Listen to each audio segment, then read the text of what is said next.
this is an iHeart podcast. Guaranteed human.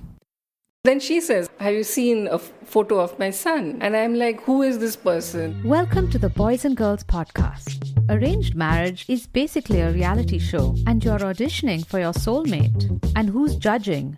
Only your entire family. I sacrificed myself to this ancient tradition, hoping to find love the right way. And instead, I found chaos, comedy, and a lot of cringe. Listen to Boys and Girls on the iHeartRadio app, Apple Podcasts, or wherever you get your podcasts. Babes, what are you doing? What? I'm just mowing the lawn. No, it's blazing hot and dry out here. Don't you remember? Smokey Bear says. Avoid using power equipment when it's windy or dry. Where'd you learn this? Oh, it's on SmokeyBear.com, with many other wildfire prevention tips. Right. Thanks, honey bear. 'Cause remember, only you can prevent wildfires. Brought to you by the USDA Forest Service, your state forester, and the Ad Council. Hey everyone, it's Emily Simpson and Shane Simpson from the Legally Brunette podcast. Each week, we're bringing you true crime through a legal lens. Whether you want all the facts on the disappearance of Nancy Guthrie, or you still need to wrap your head around the Diddy verdict, we're breaking it all down step by step. And we're not just lawyers, we're also husband and wife. It makes for some pretty entertaining episodes. Listen to Legally Brunette on the iHeartRadio app, Apple Podcasts, or wherever you get your podcasts.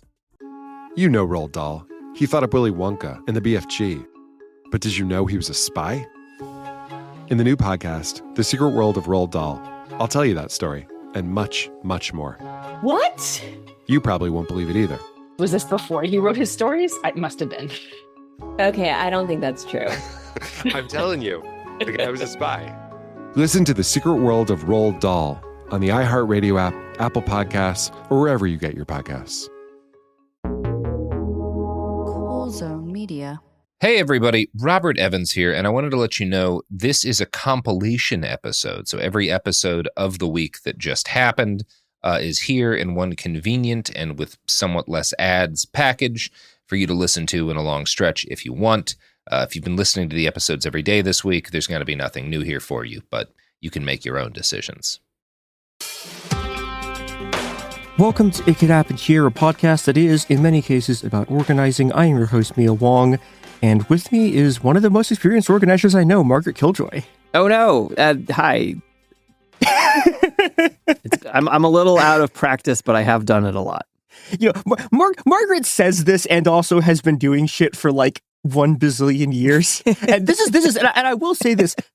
The sign of you that you are running into a good organizer is when you talk to them about their organizing and they immediately start downplaying it. And that's when you know that you have encountered a good organizer. If they start immediately going, I'm the best fucking organizer in the world, run like hell. This is an asshole who sucks. If you're someone who's like, I did this a billion years ago, I'm not good at it, it didn't matter, and blah, blah, blah, blah. Very good organizer. Thank you. Yeah. I remember once I went to a thing, that was put on, and there was this, they were kind of turfy people who were coming through, and we didn't totally know that right away. And their pitch about why they were such good, experienced organizers is one of them was like, and this person has been organizing for more than 3 years. And it was just like, more than 3 years? Okay. Every person you are giving this talk to has done this for at least 3 times as long as that. And don't get me wrong, if you're listening and you've been organizing for 3 years, you've learned a lot. I'm not trying to tell you that you're a bad organizer. You might be a better organizer than someone who's been doing it longer. Yeah. But don't use that as your selling point. No, anyway. That's very funny. Yeah. So, okay, this episode, we are asking you a very, very important question. Okay, you want to change something about the world. I don't know what that thing is. That is for you to determine. The question that you need to be asking is, are you organizing because you want to feel cool, or are you organizing because you want whatever you're doing to fucking work? Yeah. And if you want your organizing to work, literally no matter what it is, you actually need to listen to this episode and you need to have some rudimentary knowledge of the thing we're about to talk about. Because if you do not, your organizing will fail. If you cannot do this, the thing we're going to talk about in this episode, if you cannot do this, everything else you know, all of your experience, all of your knowledge, all of your passion, all of it is fucking useless. Because the actual work of organizing is incredibly unglamorous. It is unsexy. A lot of it is very time consuming. A lot of it is not cool. It is you sitting there and talking to a bunch of people. Yeah. And if you want your movement to succeed, you have to be able to do this kind of like groundwork, logistical work, because if you don't, it won't work. So what we are going to teach you the very, very, very, very basics of in this episode is a social technology that has been developed over the course of literal centuries of movements, right? This is something that has been passed down and refined like through generations and generations of organizers. I mean, I could do a genealogy of this. A lot of the modern stuff sort of came through the Quakers, moved through the civil rights movements, moved through the anti-war movements, moved through like in Vietnam, moved through a whole bunch of other movements, like to be passed down to you today. This is a complicated social technology. It does not sound complicated. If you do not know how to do this, it is impossible to try to replicate on the fly. Mm-hmm. And that is, we are going to explain to you the very basics of how to run a meeting. Yeah. I really like this way of phrasing it, that it's a technology. Like it's a way of applying ideas to get something to happen. Even if a lot of it is instinctive, there is an art to it. But like, yeah, no, there's stuff you can like learn and apply. And it's, technology is a good way of framing it. Yeah. And it's one of these things where, you know, you can kind of, if you don't know how to do this and you have a group of people, you can kind of sort of maybe approximate something that is a little bit functional. Mm-hmm. And the moment it runs into a stress point, it will collapse completely. And this is a thing that, like, you know, I have done a lot of these. I have talked to a lot of people who've done this. I have been in rooms where people knew how to run meetings. I've been in rooms where people didn't know how to run meetings. I have talked to a bunch of people who have been in rooms who don't know how to run meetings. And like, there are rooms of people with collectively hundreds of PhDs. And because nobody in the room knew how to fucking run a meeting, complete disaster, their organizing didn't work. Yeah. Right? You have to be able to do this. And it doesn't really matter, you know, we're not going to get that much into like what mechanism you're using to make decisions, because this is like even like a layer below that.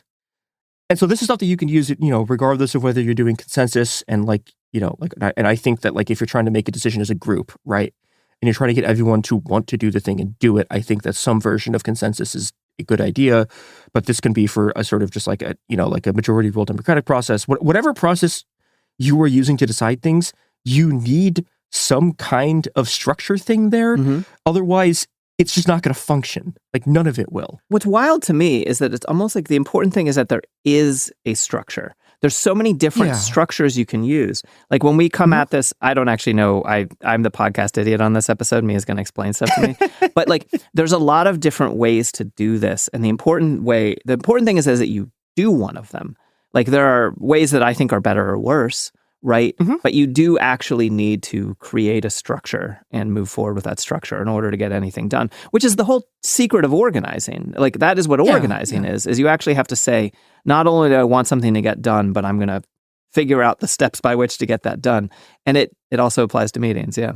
Yeah. And like that kind of undergirding thing of figuring out how you're going to do it, right? Like that's the part of organizing that, as you're saying, it's like, nothing works without it because it is just like half of what organizing is. And otherwise you are just saying things into the wind. And admittedly, my job is to say things into the wind. So I hope you do it. So like, you know, I have a little bit of respect for that, but also you need to have some way of getting other people to do things. Yeah. It's like when you sit around with your friends and you're like, oh, someone should do this. No one's actually named someone. Yeah. You know, I mean, somewhere there's a non-binary person named someone, but shout outs to someone. Yeah. If you're listening, someone, congratulations, you're a master level troll. But like my friend Don't Ask, her name was Don't Ask. It's great. Anyway, whatever.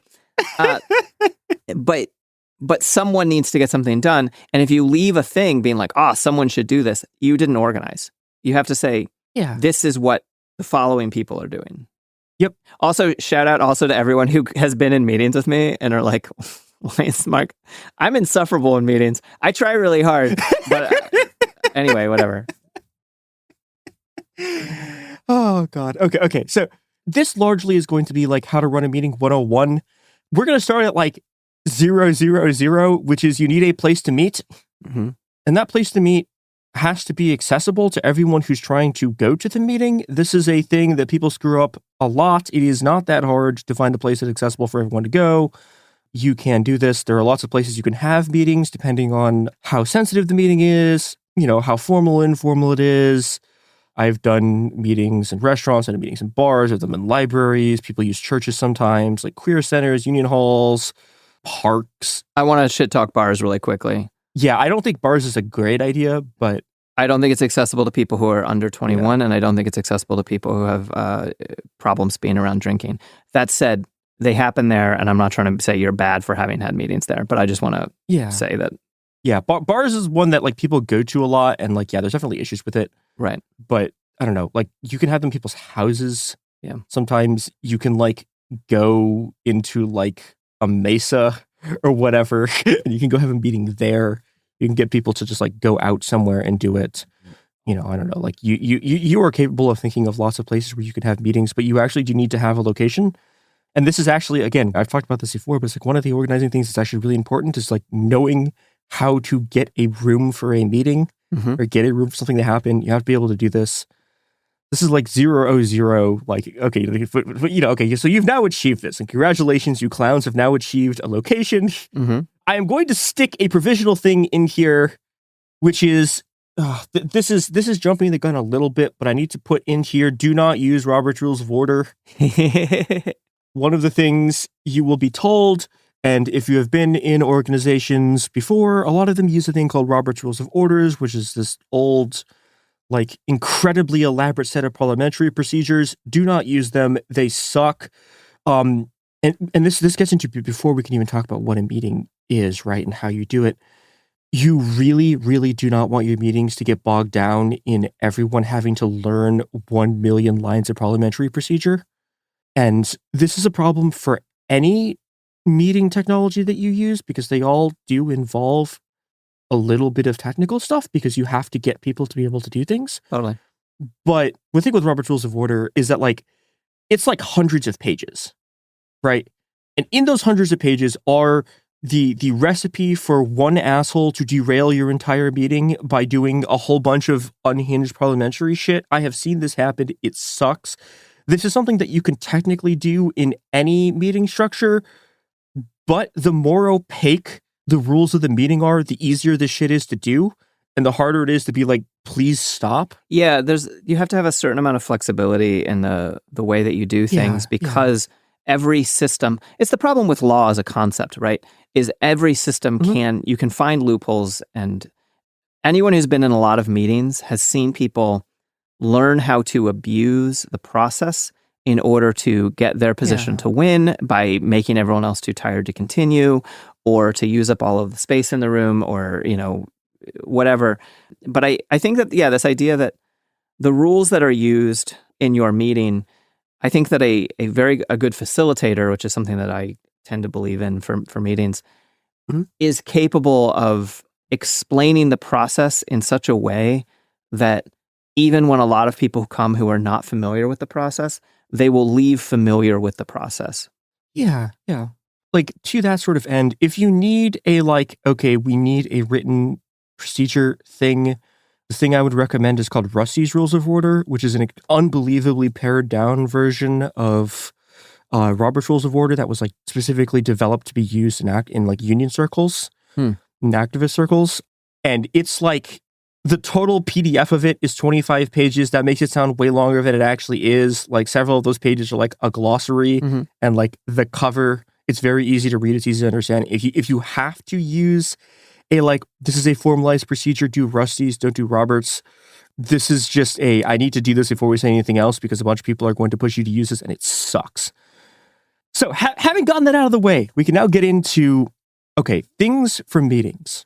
Oh, I was supposed to make a joke about at the top of all this. I'm sorry, everyone. Everyone has been waiting for me to make this joke, I'm certain. But Mia, which one of us is going to keep stack during this meeting so that we know who can talk? The products and services who support this podcast are going to keep stack, and we're going to go to the right the fuck now.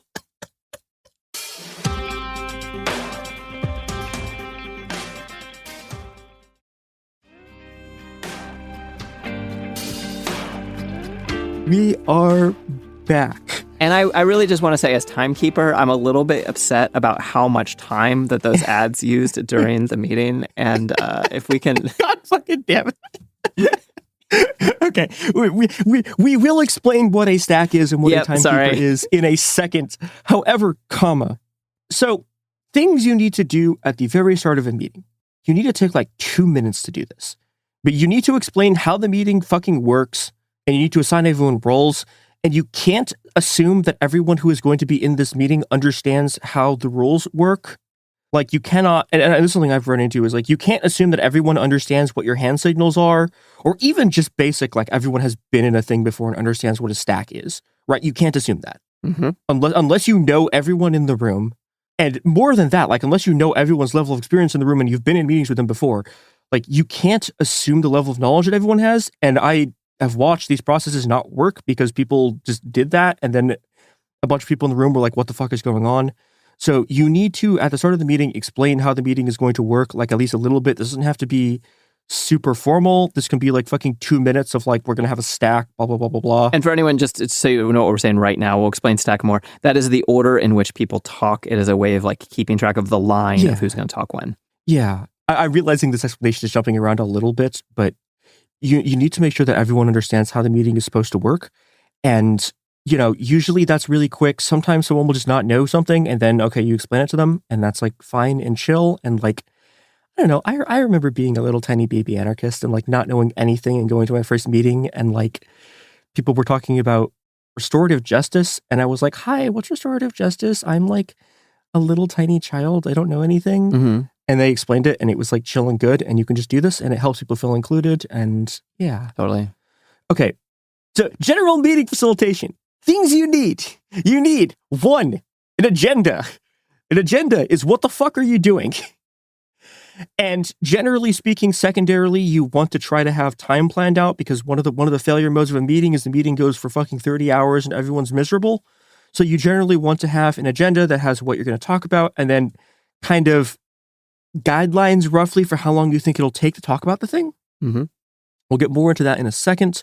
Sometimes people create the agenda beforehand. Sometimes you set the agenda at the beginning of the meeting, but like you do want an agenda so people know what you're doing. Yeah, and it should be somewhere that everyone can see on a whiteboard or like, I guess in a Zoom meeting notes or a doc that everyone has open. Yeah. You want to make sure everyone has it. Okay, and this is the point where we need to talk about roles. So part of the technology for this, right, and the stack is a big piece of technology to keep track of who's talking, but a big part of what the technology of this is a bunch of roles that you assign people, and that ideally everyone rotates through, so you learn how to do all of them. And so to prevent people from sort of concentrating power by like monopolizing one role. So the first role we need to talk about, and this is, I don't know if the big one's the right one, but this is the one that I think people know kind of, I don't know if intuitively understand is the right word, but like this is the one that there are usually versions of in a meeting, and a lot of those versions are bad, is a facilitator. Yeah. So, okay, my explanation of what a facilitator is, and Morgan, I'm going to ask you for yours too, because I don't know.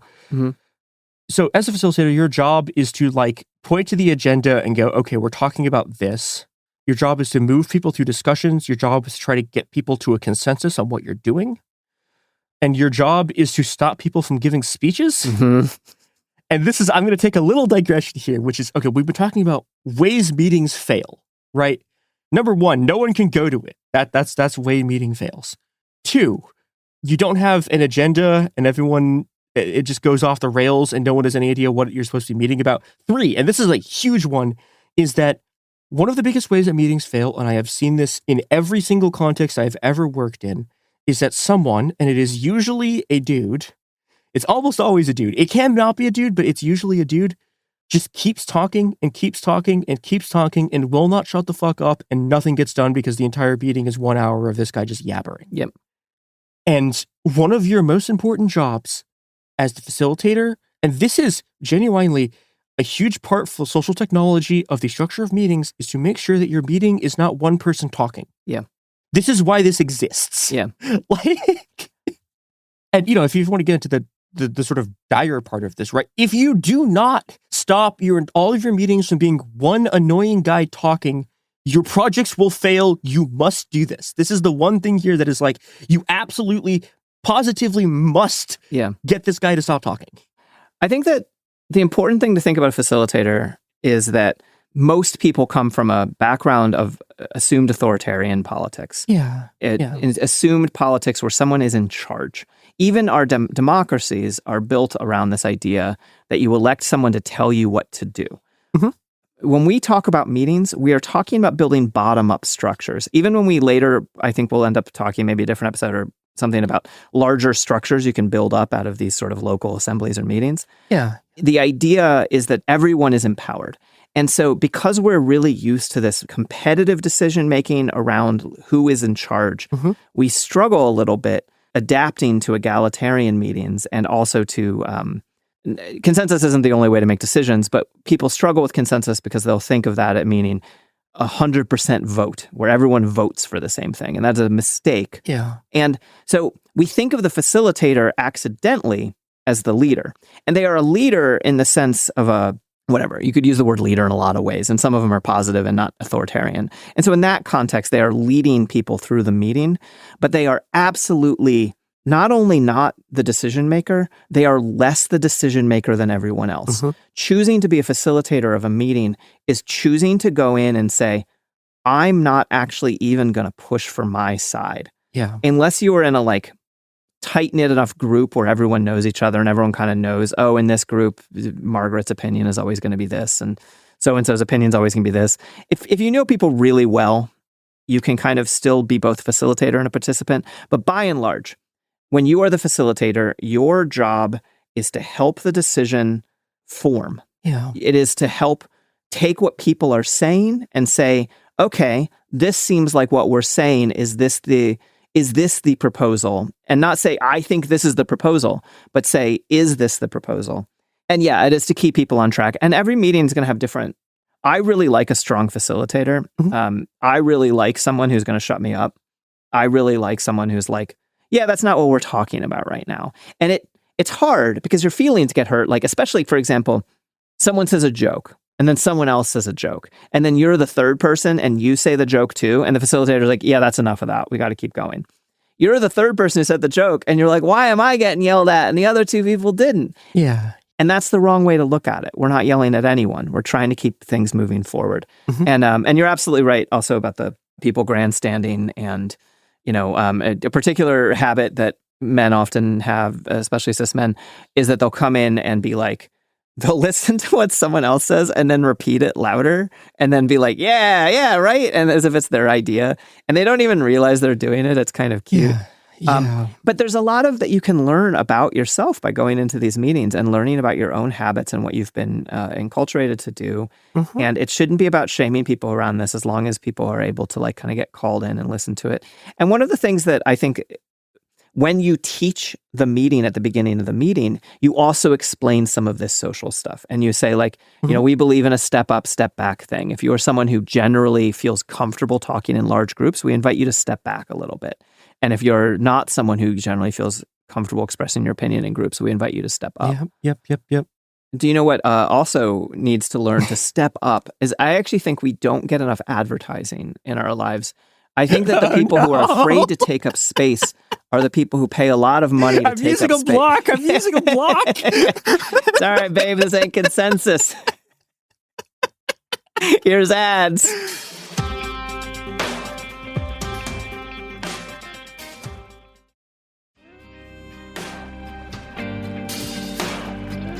We are back. I think this is also, you know, as we've talked about sort of in a lot of ways, like how important the role of the facilitator is. This is a role you need to rotate because that is a role, it's like those are skills that everyone needs. Like, if everyone knows, did you just did the hand? I did. But I don't know whether people still do it metal hands versus twinkle fingers. Yeah. Sorry, but okay. This is complete. Unfortunately, podcasting is an audio medium, so all of you just missed me losing my mind because Margaret did one of the hand signs for agreement. I was like, shit. God damn it. Okay. Sorry, we were talking about meetings. It just came naturally. Yeah, we'll get the hand signs later. But like, you know, you actually do. All of these things should be rotating, and you should be teaching everyone to be able to do all of the facilitation roles because. There's a lot of reasons for this, right? One, facilitation in particular can be kind of dangerous because there's a real risk of someone who is facilitating deciding that they are the leader and they're going to steer how everything goes and they're going to make their decisions. Yeah. And by rotating that around, it becomes a lot easier to not have that happen. Yeah. And also, doing a role makes you a more active participant in the meeting a lot of times. It depends on the role, obviously, but like it's a way to get people, like keep everyone engaged in the thing. That's a good point. Thank you. This is I stole this from my friend who is going to remain nameless. But if you're out there, I love you. Your friend's name is nameless. I understand. Yeah, friend's name is the nameless child. Somewhere there's someone whose name is the Omelas kid. And anyway. Whatever. Anyway, okay. Please continue. Okay. Yeah. But the other thing about it, right, is the more everyone knows about these skills, the more effective of a participant and the more effective you can be at making decisions in the meeting. Like the more everyone understands how the process works and knows how to do it and knows how to, because like being in a meeting and being in community with other people and making decisions together is a skill. Yeah. And we don't have it. Yeah. There's this great David Graeber, the anthropologist David Graeber, who actually spent a lot of time like writing about these meetings in a way that doesn't usually happen as an anthropologist. Yeah. Yeah, as an anthropologist, right? Because he was both an activist and an anthropologist.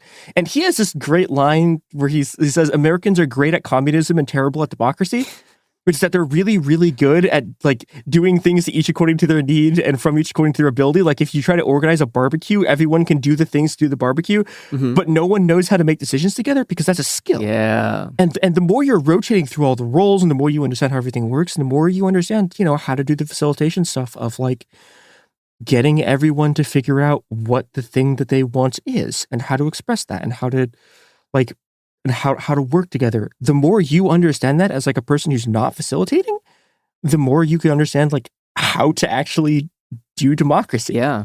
And it rules. And there's also the fact that like if you are indispensable to your group, you've actually failed your group. Yeah. Especially when you're talking about stuff like activism that has a certain risk. Yeah. If you are the only medic in your affinity group, that is a problem because if you get arrested now, there's no medic. If you're the only facilitator who is a very skilled facilitator, what happens when you're sick or in jail and you all have a very intense meeting that you have to do and you need a skilled facilitator? Yeah. Not that everyone needs to be equal in all skills within a given group, but you need to learn to, if you are very good at something, your job is to make someone else very good at it too. That's the thing, both for meetings and the way it was explained to me. And this is a more kind of, I don't know what term you'd use for it, but it was taught to me as your job is to organize yourself out of a job. Yeah, totally. Okay, so we're going to move on to the second role, which is the stack taker. So, okay, the stack. This, when I first started talking about this as a social technology, the thing I specifically meant was the stack. Mm-hmm. And then eventually I was like, no, this is actually the whole process is. But the stack, very, very simple invention. But if you don't have it, it's a disaster. The stack, as we said before, is just literally a list of names of who's going to talk in what order. Someone raises their hand, they get added to the stack. Yep.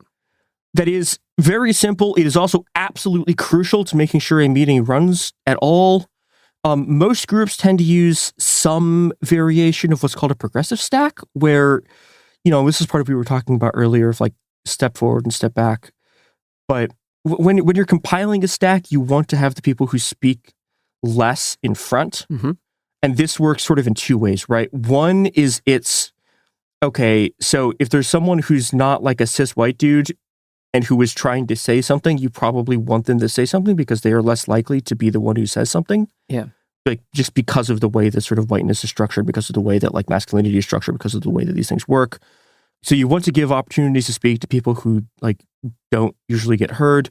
And then also if someone just like hasn't been talking in a meeting and they want to say something, and that's also a part of this sort of facilitation. And sometimes, I know, this is the thing that like a role that I've seen passed out between a bunch of different roles, and I guess everyone kind of has a responsibility to do this.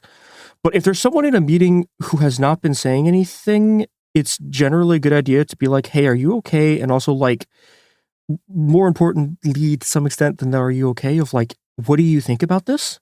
Yeah, although I do think that there's a little bit of a like, some people don't want to specifically be called on in that way. Yeah. And so that's kind of a like learning to read the room skill. Yeah, definitely. About when you want to encourage people to step up versus other people are like, no, I don't have anything in particular to say and I don't want to get, singled out. I think that In smaller meetings, sometimes the facilitator can keep stack. Larger meetings, that's a terrible plan. But yeah, if large meetings, you need two. You can't have them both be doing it. Yeah, because you need someone keeping track of who's raising their hands when and things like that. Sometimes you're actually even writing the stack on a whiteboard so people can see. Yeah, you have like a piece of paper, yeah. I have been in meetings that sort of self-facilitate fairly effectively in smaller groups, where a thing that people can do is if they have a thing they want to say, they hold up one finger. And they keep that finger up. And if someone else has something that they want to say, they put up 2 fingers. And then if someone else has something they want to say, they put up 3 fingers. And so you can have this method by which people track their own stack. But this is a small group thing. This is not and this is a people who know each other and know how to do the balancing that we're talking about making sure everyone gets heard. Yeah, and I think part of this also that's important to remember is like, this is like 101. Oh yeah, sorry. That's an advanced skill. Kind of, and I'm introducing some things that are probably more advanced than 101, okay, figuring out why someone isn't comfortable talking on a, like, this person wants to talk but doesn't feel comfortable to, and if you ask them, they will say something, and this person doesn't feel comfortable talking because they don't want to talk. That's kind of a more advanced thing. Fair enough. I guess we should talk about hand gestures here, which is that, okay, over the course of these meetings, over the course of, like, movements, one of the things that is built up is hand gestures, because they can be a very effective way of, you know, someone expressing something without having to talk over someone else. This is the 101. I'm not going to teach hand gestures because everyone has different ones. And there are some that are pretty universal, but like the number of different gestures I've seen for like direct response and shit, like it is a thing that like hand gestures can work and can be really efficient. Yeah, see, you're doing one of the hand gestures. You're doing one of the direct response. Point of process. I don't know what that one is. Where you make a triangle with your hands. Oh, it's point of process. Fuck, I forgot about point of process. Oh no. Right. So there's all of this very, very complicated stuff. It's not that complicated, but like point of process sucks. Like that shit's actually complicated. I'm actually derailing again. I'm so sorry. This is an example. If there was a facilitator in this call, they would be making me shut up. Is what's happening. Yeah, no, but this is actually like this is the one time I've ever wished there was like video so you could see the hand gestures. Because like the thing about this, right, is once you are good at meetings. And like if you have people who do this and you talk about what the hand gestures are beforehand, that's also important. You can if you're very good at meetings and you're still listening to this episode for some reason, I mean, I don't know, it's a good episode, but like you can't assume that everyone knows what your hand gestures are. Yeah. And sometimes people have different hand gestures for different things. Sometimes you have contextual hand gestures for like if you are trying to meet in the dark, your hand gestures don't work, right? This is also stolen from another friend, right? Like sometimes you need to use snaps for that so that you can hear, right? Like, well, all of this is to say that like the stuff with hand gestures, it can make your meetings a lot more effective. This is a thing you can do if everyone in the group understands how they work. I'm not going to be like teaching you sets of hand gestures here because I can't guarantee that any gesture I teach you will be the one that people use. Can I though like speed run the concepts of some of them because I think they're useful to understand. Yeah. Because it's hard to imagine when you imagine meetings. I think about this a lot because I write meetings into fiction, which is a very hard thing to do and make them entertaining because they're also hard to be entertained by when you're in them, unless they're contentious. But there are certain things that you learn derail meetings, and there are ways in which by using hand gestures, you can avoid having more people speak. And the single most important and common one is a way of saying, I agree. And so that way people, when they really want to say something, but they're not on stack and they get really frustrated, they can do that hand gesture, which, you know, they're very easy to make fun of. You know, when I was coming up, it was twinkle fingers where you waggle your fingers.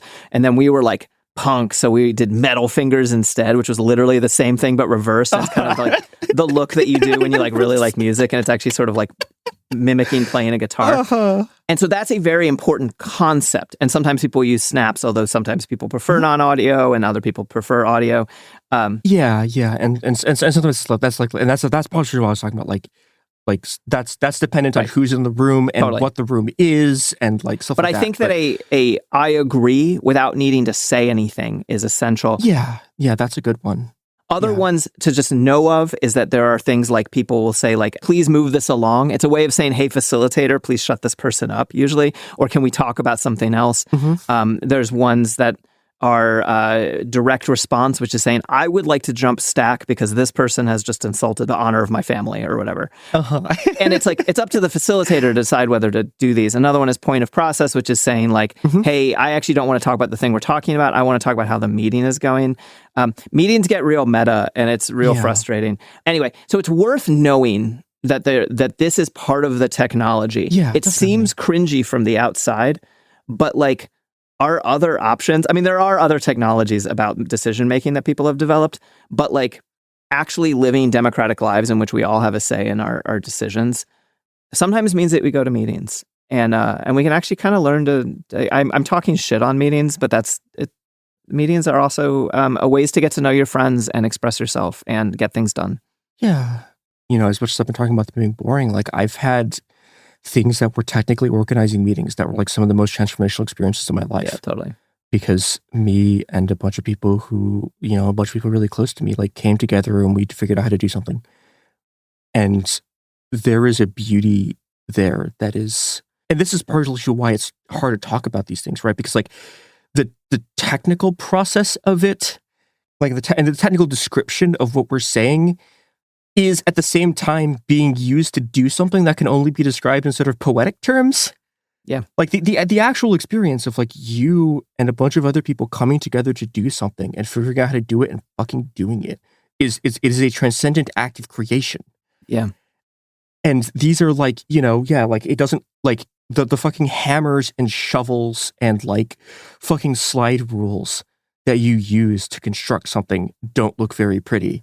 And then at the end of it, you've built something together and it's beautiful. Yeah, no, it's the other side of the coin of the first time you watch the police run away from you. Yeah. It is a way of coming together with other people to accomplish something and make something powerful is meetings. And it is also, it's interesting because we talk about how men will often take up too much space in meetings. So this is not a universal thing anytime we say this kind of thing, but it is actually often feminized labor because it's this invisibilized labor that happens behind the scenes that is not as sexy, right? And is about just actually hearing people out. It is like conflict resolution, speed run.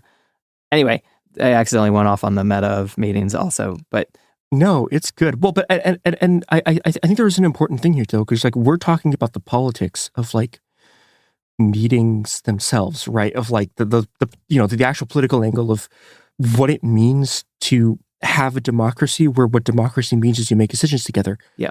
And this is something, there's also a very important actual procedural meeting note here, which is that one of the things you will learn over the course of doing meetings is that a lot of times people wage battles over the content of political ideology in the form of fighting over how a meeting works. Yeah, totally. Mm-hmm. And you can see this everywhere from like your fucking local organizing meeting and people yelling about who's on stack or whatever, all the way up to like, when the Democrats are saying that like in Congress that like the budget parliamentarian won't let them like raise the minimum wage. That's what they're doing. They're using an argument over procedure to like disguise the fact that what they're really arguing about is like it is an actual political argument. Yeah. But this is also a thing where like the way you structure a meeting is political. Yeah. It doesn't seem like it, right? But you can have a meeting where, it's like the fucking plenipotentiary meeting of like the executive committee of, I don't know, the People's Congress, the Chinese Communist Party, or whatever. Those are not the right words. I'm on 5 hours of sleep. But you can have a meeting where it's just like, the way the meeting works is one guy stands up there and he gives a speech and he tells everyone what to say and then everyone votes yes. Yeah. That's the way you can do a meeting, right? And that's political and it fucking sucks. And we're trying to teach you how to do a meeting where, we do democracy, where everyone comes together and we like do a thing. Yeah. And we will get to more roles next week. This was originally planned to be one episode. It is not one episode. It is now 2 episodes. But the upside is that we solved a bunch of the fundamental logistical problems about how to build a free society. So stay tuned for that. Stay tuned for more roles you want in your meetings. And yeah, it's been a good happen here. And thank you, Mark, for coming on the show.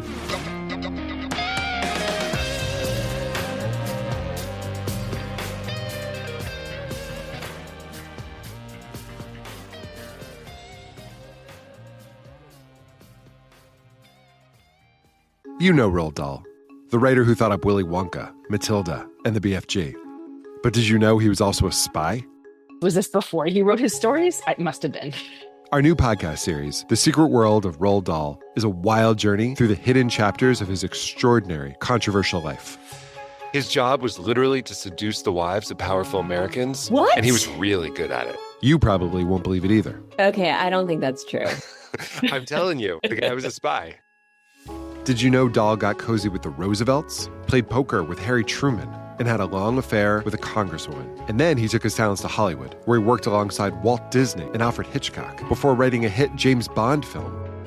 How did this secret agent wind up as the most successful children's author ever? And what darkness from his covert past seeped into the stories we read as kids? The true story is stranger than anything he ever wrote.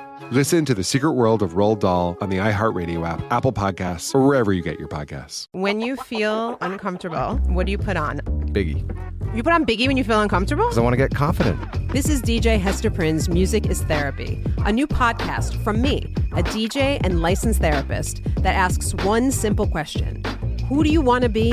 And what's the song that can take you there? Music changes what you feel, and what you feel changes what you do, right? That moment where a song shifts something inside you, that's where transformation starts. This year, I'm talking to experts across every area of life, like personal finance icon Gene Chatsky, New York Times journalist David Gellis, relationship legend Dan Savage, human connection teacher Mark Groves, and the man who shaped my ear more than anyone, Questlove. They'll bring the strategies, I'll pair them with the right records, and we'll teach you how to use the music to make change stick. This isn't just a podcast. It's unconventional therapy for your entire year. Listen to DJ Hester Prynne's Music is Therapy on the iHeartRadio app, Apple Podcasts, or wherever you get your podcasts. Hi, I'm Danielle Robay, host of Bookmarked, the podcast by Reese's Book Club. And this week on Bookmarked, we're basically hosting the ultimate girls' night. Reese Witherspoon, Jennifer Garner, Judy Greer, Rita Wilson, and Gary Rice, and author Laura Dave. These are the women behind season 2 of the Apple TV series, The Last Thing He Told Me. We're talking about turning a book into a hit show and what it really takes to bring a story to life. The most important metric for me is, do I want to share this book with somebody? That's what creates community, and that's the main thesis of our book club and why we started it, was just to connect people together. Listen to the Bookmarked by Reese's Book Club podcast on the iHeartRadio app, Apple Podcasts, or wherever you get your podcasts. This is Ryder Strong with a podcast called The Red Weather. In 1995, my neighbor, Anna Trainer, disappeared from a commune. It was nature and trees and praying and drugs. So no, I am not your guru. And back then, I lied to everybody. They have had this case for 30 years. I'm going back to my hometown to uncover the truth. You can now binge all episodes of The Red Weather on the iHeartRadio app, Apple Podcasts, or wherever you get your podcasts.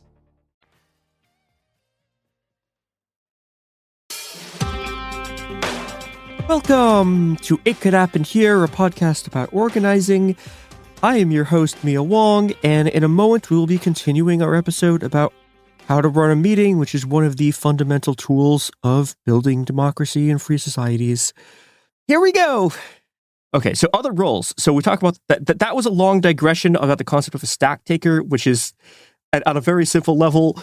You write the names down, you call the names in order. Yep. Yeah. We're going to move on to some of the other ones.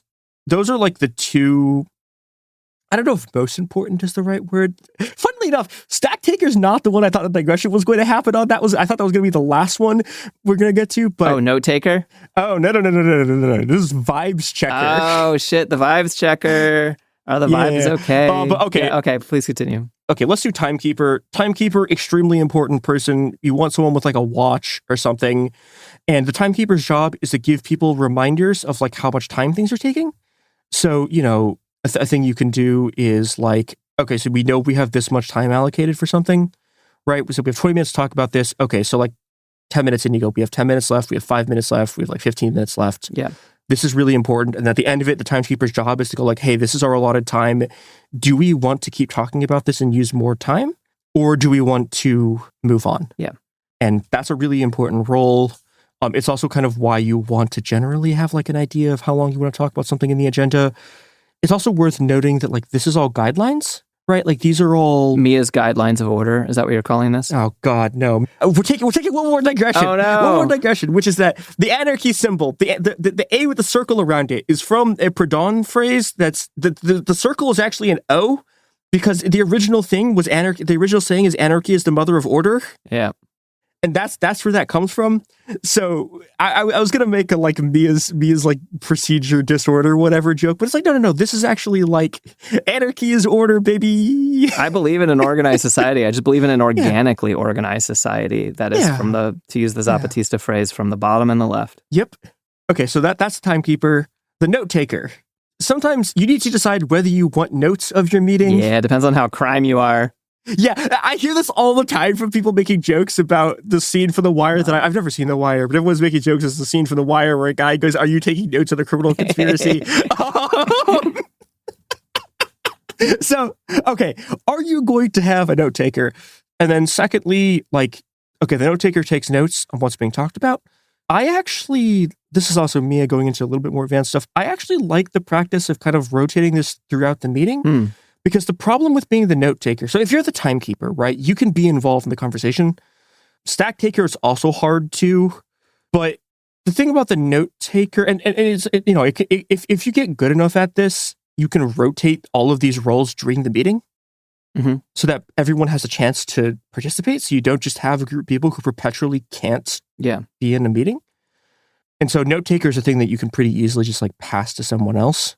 Yeah. Be like, hey, you're now the note taker, so the person who's being the note taker can like say things. Yeah. Although, okay, so there's two weird, funny things about this. One, sometimes people who tend not to want to talk much in a meeting, but also maybe have an attention span where they would prefer to be doing something at all times, prefer to be note taker. Yeah. But famously, the International Working Men's Association or whatever, the first international was a organization of a lot of different stripes of leftists. And someone went to someone's friend's apartment. This anarchist went to this anarchist friend's apartment and was like, hey, I want to invite my friend to this meeting. And this guy answers the door and his name's Karl Marx. And he's like, oh, well, so-and-so's not here. And he's like, all right, well, you can come too. So an anarchist invites Marx to the international. I don't have my notes in front of me. Don't at me. But then Marx goes and he becomes the note taker. And by means of that, takes a minority position within the group and makes it the majority position by controlling the way that a lot of the media and expression and stuff around this was, because Marx was a good writer. Yeah.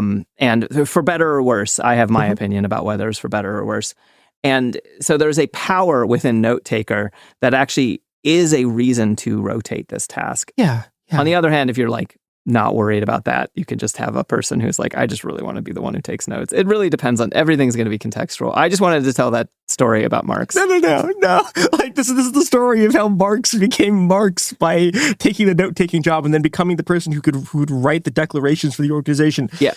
We should note, like, this is also kind of how Stalin took power, was by being the person in the back of the room who didn't say anything and keeping track of what everyone was doing and saying and being able to manipulate, like, the inner workings of these sort of parliamentary procedures that the Bolsheviks were using. That's what the Robert, not of the Rules of Order, but of the Behind the Bastards, was saying about, the Cambodia man, the horrible man who killed everyone. Oh, Pol Pot. Pol Pot.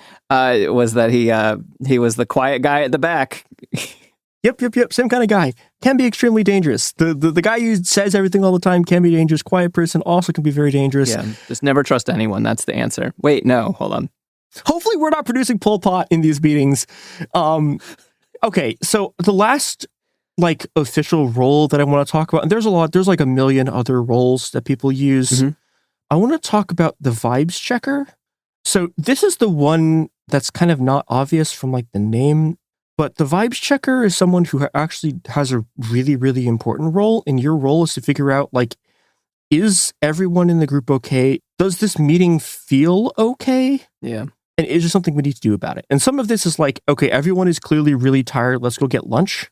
And that's like a pretty easy sort of vibes checker thing. But then also, like, I don't know, this is partially a facilitation job. Like, I don't know, if someone says something racist in a meeting and a bunch of people are uncomfortable, it's like, now you're suddenly glad you have the person whose job it is to be like, hey, what the fuck? Like, and that's like, obviously, like, that's a blatant enough thing that everyone can be like, hold on, like, right. don't like say a slur or whatever. But like, you know, the vibe checker's job is if there's a lot of people who are uncomfortable with something, or if something like they're kind of there if something is going wrong, or if people are checked out, or if like stuff's happening. Sometimes this is a behind the scene thing. Sometimes this is a like explicit, like you bring it to the group to be like, hey, this is okay, we need to address this. Yeah. Kind of thing. I don't know. It's a hard role to sort of like explain. It's fuzzy. Yeah. I mean, but it's in the name. How are the vibes? And vibe is a fuzzy word. And, you know, it's the word that people are going to interpret in different ways. Yeah. And like I, as a very sort of materialist, godless atheist, it's like, okay, this is how people are feeling. Right. People also take this in sort of more new agey directions. People take it in like, but like, you know, the important thing about this is, right, you can feel in a meeting when it's really tense, or when things are like just weird, everything feels off, everyone is like pissed off or tired or like just grossed out, or like, you know, and that's this person's job. This is why I'm putting it in here, because it's one of these roles that like ideally, I guess this person doesn't do anything for a whole meeting, but they're sort of watching it. I mean, like, and it can be good if they intervene, but like, it's especially important if something is going wrong in ways the group isn't addressing. Totally. It is good to have someone who's ready to step up and say, yeah, this is what's going on. Can I make a pitch for another role? Yeah. I don't have a name for this role. The very first activist meeting I went to when the world was young, during the ultra-globalization movement, I went into a meeting for New York City indie media, and I had no idea what was happening, but it was a public open meeting, and I was a young activist, anarchist or whatever, and I went to this thing, and someone sat next to me, knew that I was new, and sat next to me and explained what the fuck was happening. That's a good role. And I don't know if I would have become an activist if that person hadn't done that. Because I went in and it was the middle of a contentious meeting about people talking about some stuff that like was pretty important, and I had no idea what was happening, and someone explained it to me. I think it is very important to have someone know who is new and help them feel comfortable. You could call it like an usher if I was going to have a word, but that's like, because I'm really into this idea that our movements don't need gatekeepers. We need ushers. We need people to help people find their seats and figure out how to plug in. Yeah, it's onboarding. But then the other thing I want to say is that with roles, the larger and more formal a meeting, the more likely you need these to be formalized roles. But I also think that these as generalized skills can be dispersed through, like I think that a lot of groups, especially if they're kind of comfortable with each other, you maybe have a rotating facilitator, you maybe have a stack taker, and you maybe are like, who's taking notes right now? But stuff like timekeeper and vibes check might be a thing that everyone feels empowered to do. I think that understanding these as roles is different than saying, at the top of the meeting, this is the way it is done. You must assign these things. It is always contextual based on the meeting. Yeah. The range inside of meeting structure of like how formal and informal it is changes a lot. And that like changes, you know, that changes the roles, that changes how all of this stuff works. Totally. And that's one of the most important things about this is like being flexible, because the point of a meeting is not everyone followed the exact parliamentary procedures. Yeah. The point of a meeting is we did the thing we came there to do, or sometimes it's we did a different thing, right? But it's like we all did something together, and that thing happened, but we figured out how to make that thing happen, and that's the actual important part. The content of the meeting is what's important, not this. All of the structure is to enable the content. It's not the other way around. Yeah, totally. Right, totally. And like, I don't know, like if you have a timekeeper and someone else ends up doing time stuff too, right? Like, that's a significantly better result than we just kept talking. So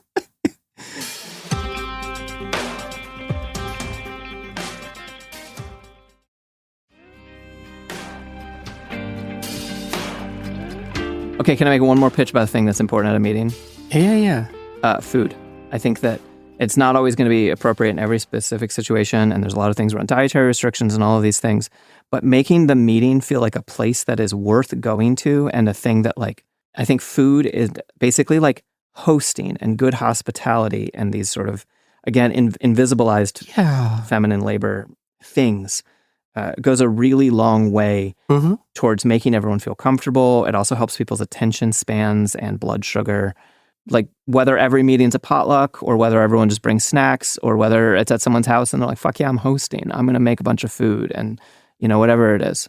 Yeah. I've been theorizing this for a while that like we need, because like obviously a lot of this technology has been worked out already, but also we have so much further to go in order to like be able to make decisions together in a free society. Yeah. And like, I think we need to just have an initiative of like, how do we make meetings fucking rip? One of my ideas has always been like, you have a meeting that's just like the standing barbecue meeting that happens like it's like the endless meeting. And it's like, okay, you have it at like this time and there's just like a barbecue and everyone does barbecue stuff. And yeah, it's just a standing thing where if you want to come and like, and then, okay, just to keep talking about some of this stuff, childcare. Yeah. I think when you mentioned at the beginning being like making sure that the space is accessible to everyone, and there's a lot of stuff that gets forgotten about. In particular, I would say that single parents are often forgotten about. And I think that having, or parents in general, or children in general, are often forgotten about. And I think that having a plan in place for accessibility of all kinds of different people often includes childcare. I used to do this. Oh, that's cool. Yeah, that was like one of the things that I did for some meetings. And like, yeah, there were like meetings that happened. There were like tense meetings that happened because like people stayed and played with everyone's kids. It was a good time. And yeah. There's also this idea where sometimes meetings people can come in and out of. The society that I want to live in has neighborhood assemblies that then move up to larger structures and make decisions, right? And in those, there's also this thing where it's like, you don't always have to go to meetings. Yeah. There's a thing about democracy that people don't quite always get, which is that sometimes the most beautiful thing we can do for each other is give our agency freely to other people to make decisions for us that we trust. Working groups are actually a big part of this, where I'm like, I don't actually want to have a say in every single decision that affects me. I want to be able to have a say in every single decision that affects me. Anyway, I'm again going kind of meta on this. Sorry. No, but this is important, right? And also like doing the childcare was part of that because like, yeah, it meant like, I was like trusting my people in the group to like do the meeting without me while I was just sort of like taking care of kids. And that was a really beautiful thing. And it worked really well. And it fucking ripped. Yeah. And you can build multi-generational movements, which are the only movements that accomplish. That's not true. Sudden movements also accomplish things. But when I look at some of the real high watermarks of from the bottom and the left organizing around the world, you're talking about people who are drawn from hundreds of years of radical legacies, or at least a couple generations. Yeah. Speaking of generations, I don't know. I don't have a good pivot into this. But okay, so we've been talking about a lot of the technology that's been used for meetings. I want to talk about a couple of other kinds of meetings that you can have. When I originally was writing this, I was like, oh, I could fit this whole section on how to run a meeting. This will be like 20 minutes, and then I can have 20 minutes about like spokes councils and 20 minutes about general assemblies, and we're now like an hour. We're now this is now and then you brought Margaret 2, on, and we have not even started talking. So okay, that's going to be another. The General Assembly episode is going to be another episode completely in and of itself. But I do want to talk about spokes councils because this is a thing that I've been finding really, really useful. That I think people just don't know about anymore. And because people have lost the knowledge of this, a really valuable organizational tactic has been lost. So, okay, the thing that a meeting is there to do is so a group of people can come together and make decisions. But how do you make decisions between groups? Or, and this is also often more important, less than having like, because, a lot of spokes councils aren't usually supposed to be like, we're all sort of like, this is like a binding decision handed down by the spokes council. Right. This is also a really useful coordinating tool. Yeah. And this is what it's like actually designed for is how do you get groups to sort of talk to each other and work with each other in a way that also lets them continue to be like their own groups and not, a sort of like subservient to the larger coalition. Yeah. Yeah. And the answer to this turns out is a technology that was developed. I actually don't know the history of the spokes council. I mean, it's been around for like a long time. I don't either. Like at least like 30, 40 years in anarchist circles, but it hasn't really made it out of them. And so spokes council is a meeting of groups. And so it's a meeting of spokespeople, right? So your group sends like one or two people to a thing. You send like a couple of people. and all of the other groups send some people and you come talk about a thing. Yep. And this is really useful for a number of reasons. One, it's a way for different kinds of groups to interface with each other in ways that they usually don't. So this can be anything from like an affinity group to like an NGO to like a union. Yeah. It can scale between different kinds of things. It can theoretically, you can do this with like your like fucking spokes council could theoretically send a person to another spokes council.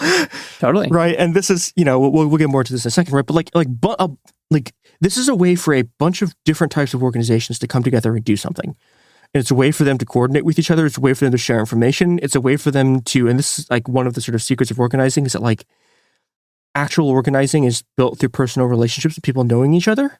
Yeah. And so this is a way for like people to like meet each other and get to do things. There's different kinds of these. The traditional one is like, okay, there's like a thing happening, right? Like there is a giant protest. And like a bunch of people who are going to be, a bunch of the different groups and organizations and affinity groups and whatever, who are going to be at this thing come together and they're like, okay, what are we doing? How are we going to sort of do this? And how do we coordinate this with each other? Yeah. And Margaret, I assume you've been in like a million of these. I have been in a lot of spokes council meetings. I've been in fewer of them, and I think that you're right. There's been a bit of a drop off. Yeah. It's funny, we were talking earlier when I was like, I haven't done this in a while. I actually do go to meetings every week. But I like... But I used to go to meetings specifically for direct action protests. And that is a thing that I used to have more direct experience with. Yeah. And so I don't want to be like, people stop doing it, because I don't totally know. Because I'm not totally plugged in.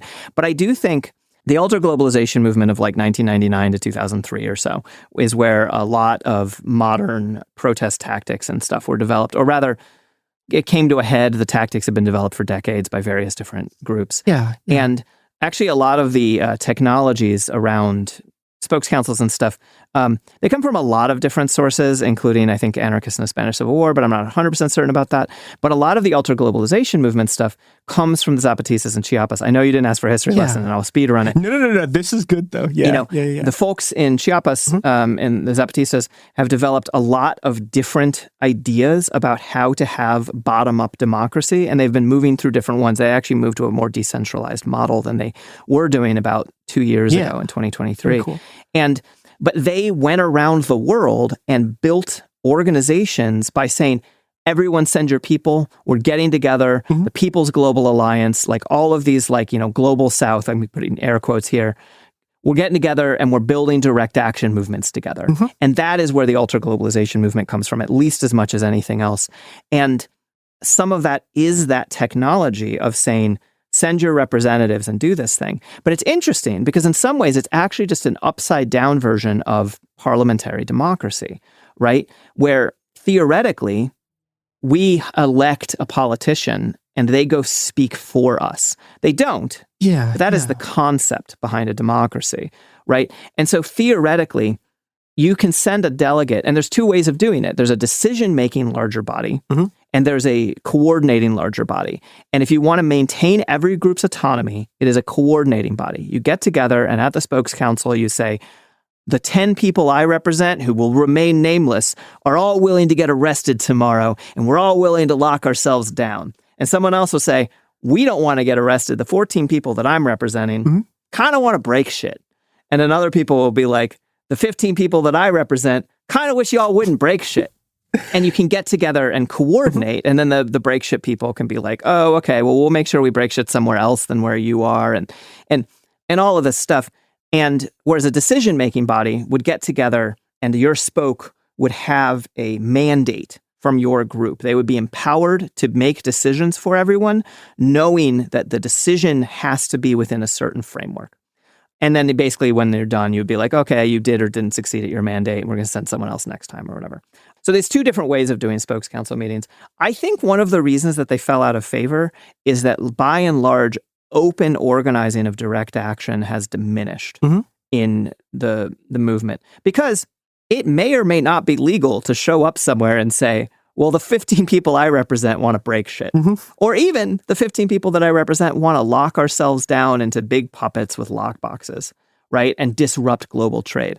Because of the ramping up of repression, people have backed off of certain types of open organizing. Yeah. I have opinions about that, but that's I'm actually not trying to tell anyone what to do about it. But so I think that's part of why the Spokes Council has a little bit diminished. And I actually think that we just need to adapt the Spokes Council to the modern context. And I'm sure people still do them.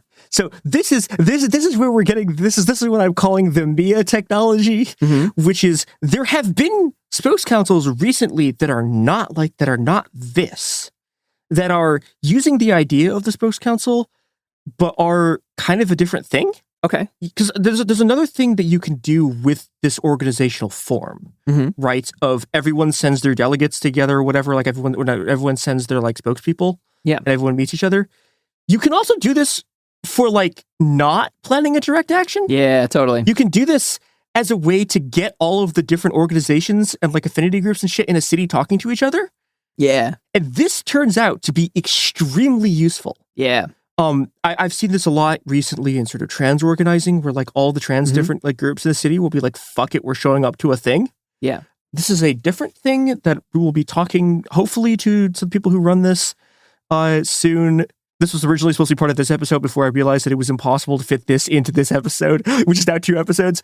But there's a really, really cool thing in Portland that was called the Trans General Assembly. Cool. Where people were just like, fuck it, we're running a General Assembly for like all of the trans people come, you can say things and everyone meets at the end. And that was awesome. Yeah. But you can do this on a very, very, on a targeted level with like, okay, I know a bunch of different orgs that like, for example, okay, we need to coordinate a response to like the situation of trans people in the US. Yeah. So you can go through all of your networks. You can be like, okay, I know this person who is in this org that does this thing, right? And you can bring all of those resources together. And then you can turn that into a spokes council that's not quite the same thing exactly as the kind of like direct action spokes councils that have been organized. Right.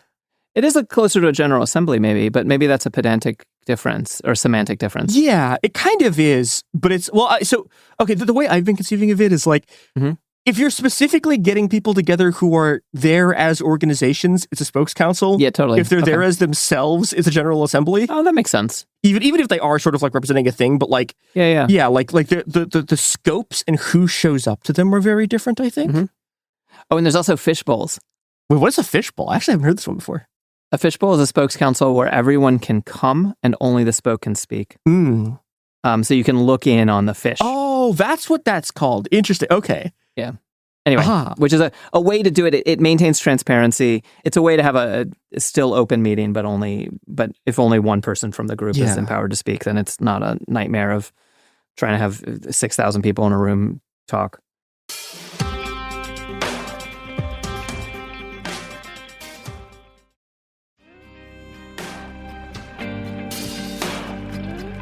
The basic meeting technology, all of these things can be used for a whole bunch of different things in a whole bunch of different ways that like we haven't thought of yet. Yeah. You could arrange trash pickup in a neighborhood. You can make the government obsolete. Yeah. With meetings and spokes councils and general assemblies and federations and all of these like levels of bottom-up organizing. And there are places in the world where people have done this. Yeah. And, if we want to close on sort of like, this is the political angle of this, right? Like a free society is one that is structured like this. Yeah. Where things happen by people coming together to do them. Yeah. Right. And you can take the sort of like, I don't know, I guess you'd call it the workerist angle of like, I don't know, we need to run a waste treatment plant. Yeah. Right. And so the way the waste treatment plant is run is that the people who do waste treatment have their own like workers' council or whatever. Right. And they decide how they're going to do it and they go do it. Right. Almost every real revolution and revolutionary movement in history is doing a version of this. You can even look at the Soviet concept. The Soviet was the decision-making body. It was the assembly. Yep. And all power to the Soviets was this slogan that literally was inverted by the Bolsheviks, where the entire idea was a democratic but revolutionary movement. And this happens constantly, even when societies break down on some level naturally. And a ton, not all, a ton of indigenous societies this is the default model. And so, in Chiapas with the Zapatistas, what happened is that you had this like Marxist-Leninist army, and they were like, oh, we're going to do this thing this way. And the indigenous people who lived in Chiapas were like, that's not how we do things. Yeah. And they were like, this is how we do things. And then the Zapatistas, who were good people, were like, you're right. That's how we do things, and they like built up this model. And you have a similar thing happening with the area called Rojava in northeast Syria, where like basically people were like, actually the indigenous Kurdish model of doing things is much more this egalitarian method and democratic method. And then, and the other thing is you can do it in the workers model, but there's also people who've messed around with it and done things like, you know what, maybe the school isn't run by the teachers. Yeah. Maybe the school is run by the teachers, the parents, and the students. Yeah. And maybe the food distribution center is a combination of the workers of the food distribution center and the people who make use of it. So maybe the trash pickup is both the workers and the people who need the services. Yeah. But the specifics they do matter, and but we don't know. We don't know the actual formulation. But this is the core of bottom left organizing. And it is a beautiful thing. And it is funny how it all comes down to meetings and making sure that there's food and childcare and not one person taking up all the time, which is really hard when you podcast for a living. I will tell you that. Yeah. But I mean, this is like, I have had to learn to shut the fuck up in meetings. Yeah, me too. But doing it has made meetings better. I know. It's great. You can learn to shut the fuck up. Someone else says the thing and you don't have to say it. Yeah. But then also, I do want to put this out, right? The things that we're describing here, right? It's okay. Like, how do you do the beach work? You need food, you need childcare, you need structure that makes sure one person isn't running the thing. Yeah. This is the entire political situation of the modern United States, right? We are trying to get food, we are trying to get childcare, we are trying to have a place to do our thing, and we're trying to not be ruled by like a fucking king. Yeah, totally. Again, this all seems like very, very basic like shit, right? But if you don't have this, and this is a problem that the U.S. has constantly in protest movements, is like most Americans don't have a democratic tradition. Right. And so when shit happens and there's suddenly riots and there's suddenly like mass protest movements break out, right? People don't know how to make democratic decisions, so they don't. Right. And that means that nobody's talking to each other. That means that everyone is locked in these very small circles of extremely violent paranoia. Yeah. And that sucks. Yeah. And we can avoid that by knowing how to do democracy, because that's fundamentally what running a meeting is. This is what democracy looks like. Yeah. Yeah. And I also want to say one more thing. This is a podcast that could have used a facilitator, especially on my end right now, because unmedicated Mia is a fucking trip.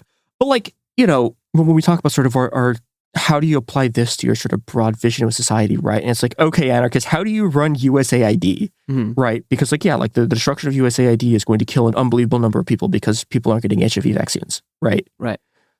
And the way you run that is the way that you run a meeting, right? The workers who produce... who are the people who actually figure out how to make an HIV vaccine. Yeah. Distribute information about it. Those people form fucking councils, and they form fucking meeting groups. They exist. And they work in collaboration with the people who need them. Yeah. And that is how you build a society, right? It's like David Graeber's thing was like the ultimate hidden truth of this world is that it is something we make and we could just as easily make differently. Yeah. And when he says something we make, he was talking about it in a more abstract sense, but like we do literally make it. Yeah. Like all of this stuff is the product of stuff that we did, right? Like we all physically built every aspect of this world, right? Everything that you see and touch and hear right now are things that we designed and engineered and built. Yeah. And we don't lose that capacity when we cease to be ruled. We can still do that. And as long as we have the ability to do democracy, right, and we have the ability to make decisions with each other, we can fucking do those things, and we can do them for each other and not for a king. Yeah, it's like people ask, how would you make and distribute insulin in an anarchist society or an anti-capitalist society or a bottom-up society? And you're like, well, we know how to make and distribute insulin, and we just need to change some of the social technologies that are doing it. And I think we could probably do it better because it's currently not working great, and my other like go-to quote, I love the Graeber quote, is the Durruti quote, anarchist general in Spanish Civil War. Probably didn't actually say this. It was probably a journalist put these words in his mouth, but we're not actually certain. And he says, like, I'm paraphrasing, the bourgeoisie can blast and ruin the world on their way out of history. That's fine. Yeah. We, the workers, built all of these cities. We can build. We know how to do that. The part of it that always stuck with me is like, I think the exact quote that I got was, "We are not in the least afraid of ruins." Yeah. We are the ones who built this world. And we'll do it again. Yeah. And yeah, so I don't know what these episodes are going to be called, but if they're called "The Answer is Meetings, sorry," I think that would... okay, I don't know if this is going to end up being... The provisional title right now is "The Most Important Organizing Skill You Don't Know," because unfortunately we do need people to click on this and they won't if it's a meeting thing. So I'm sorry I've clickbaited you into this. All right, well then that's the monster at the end of the book is that it's meetings all the way down. Yep. Yeah. Margaret, thanks for talking with me about the actual fundamental building blocks and tools of democratic life. Yeah. Thanks for having me, and thanks for talking about this stuff. Yeah, and this has been It Can Happen Here. You can go out in your community and you can do these things. You can form spokes councils. You can form assemblies. You can go work with the people around you to do things, and you can use structures to do it, and you can change the world. The secret is to really begin. Hell yeah.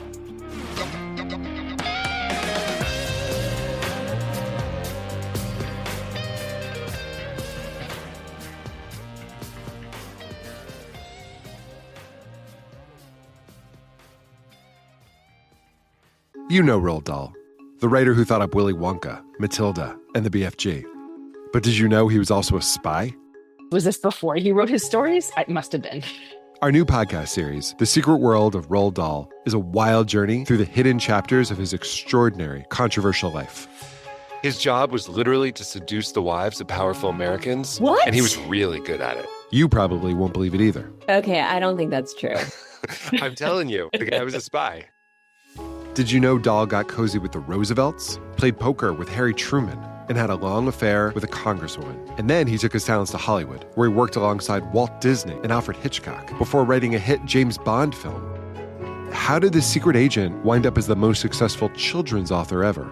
And what darkness from his covert past seeped into the stories we read as kids? The true story is stranger than anything he ever wrote. Listen to The Secret World of Roald Dahl on the iHeartRadio app, Apple Podcasts, or wherever you get your podcasts. When you feel uncomfortable, what do you put on? Biggie. You put on Biggie when you feel uncomfortable? Because I want to get confident. This is DJ Hester Prynne's Music is Therapy, a new podcast from me, a DJ and licensed therapist that asks one simple question. Who do you want to be? And what's the song that can take you there? Music changes what you feel, and what you feel changes what you do, right? That moment where a song shifts something inside you, that's where transformation starts. This year, I'm talking to experts across every area of life, like personal finance icon Gene Chatsky, New York Times journalist David Gellis, relationship legend Dan Savage, human connection teacher Mark Groves, and the man who shaped my ear more than anyone, Questlove. They'll bring the strategies, I'll pair them with the right records, and we'll teach you how to use the music to make change stick. This isn't just a podcast. It's unconventional therapy for your entire year. Listen to DJ Hester Prynne's Music is Therapy on the iHeartRadio app, Apple Podcasts, or wherever you get your podcasts. Hi, I'm Danielle Robay, host of Bookmarked, the podcast by Reese's Book Club. And this week on Bookmarked, we're basically hosting the ultimate girls' night. Reese Witherspoon, Jennifer Garner, Judy Greer, Rita Wilson, and Gary Rice, and author Laura Dave. These are the women behind season 2 of the Apple TV series, The Last Thing He Told Me. We're talking about turning a book into a hit show and what it really takes to bring a story to life. The most important metric for me is, do I want to share this book with somebody? That's what creates community, and that's the main thesis of our book club and why we started it, was just to connect people together. Listen to the Bookmarked by Reese's Book Club podcast on the iHeartRadio app, Apple Podcasts, or wherever you get your podcasts. This is Ryder Strong with a podcast called The Red Weather. In 1995, my neighbor, Anna Trainer, disappeared from a commune. It was nature and trees and praying and drugs. So no, I am not your guru. And back then, I lied to everybody. They have had this case for 30 years. I'm going back to my hometown to uncover the truth. You can now binge all episodes of The Red Weather on the iHeartRadio app, Apple Podcasts, or wherever you get your podcasts.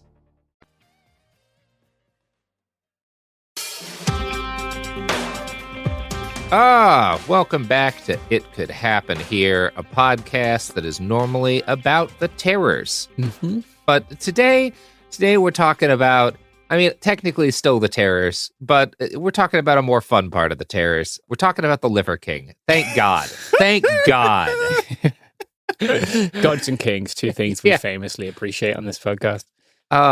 With me today is James Stout and Mia Wong. Mm-hmm. What do y'all know about the Liver King? I thought you were going to give us cool titles. Just if we could just go back and you could each give us some kind of nobility and a food stuff. Yeah, sure. James, you are the tea leaf salad that made you really sick that one time, King. It's true. Yeah. I think that tea leaf salad ruled me, actually. Yeah. It made me its subject. Yeah. And Mia, you and I haven't eaten a lot of meals together. We need to do more of that. Right. We need to do more of that. I have not eaten many meals with me yet, but hopefully will, Queen. Incredible. Yeah. Now, the Liver King is the king of liver, as you're all, I'm certain, well aware. And we did a Bastards. This was a live episode I did a couple of years ago with Dr. Kaveh Hoda. And in case you're not aware, the Liver King is a guy who, like 2 or 3 years ago, started to get really famous very suddenly and obtained millions of followers, I think up to like 6 at one point on Instagram, by getting super jacked. He was this huge shredded guy. Or he's not actually very tall, but he was shredded. And he was always perpetually shirtless, usually wearing very little, and talking about his different primal rules, how mainly you need to eat nothing but liver and testicles, often raw. And that's all you need to do in order to get huge. That and then you can just lift hundreds and hundreds of pounds and you'll get swollen and gigantic. Totally natty, because we're supposed to eat like primal cavemen who only ate testicles and livers. Yeah, they left the rest.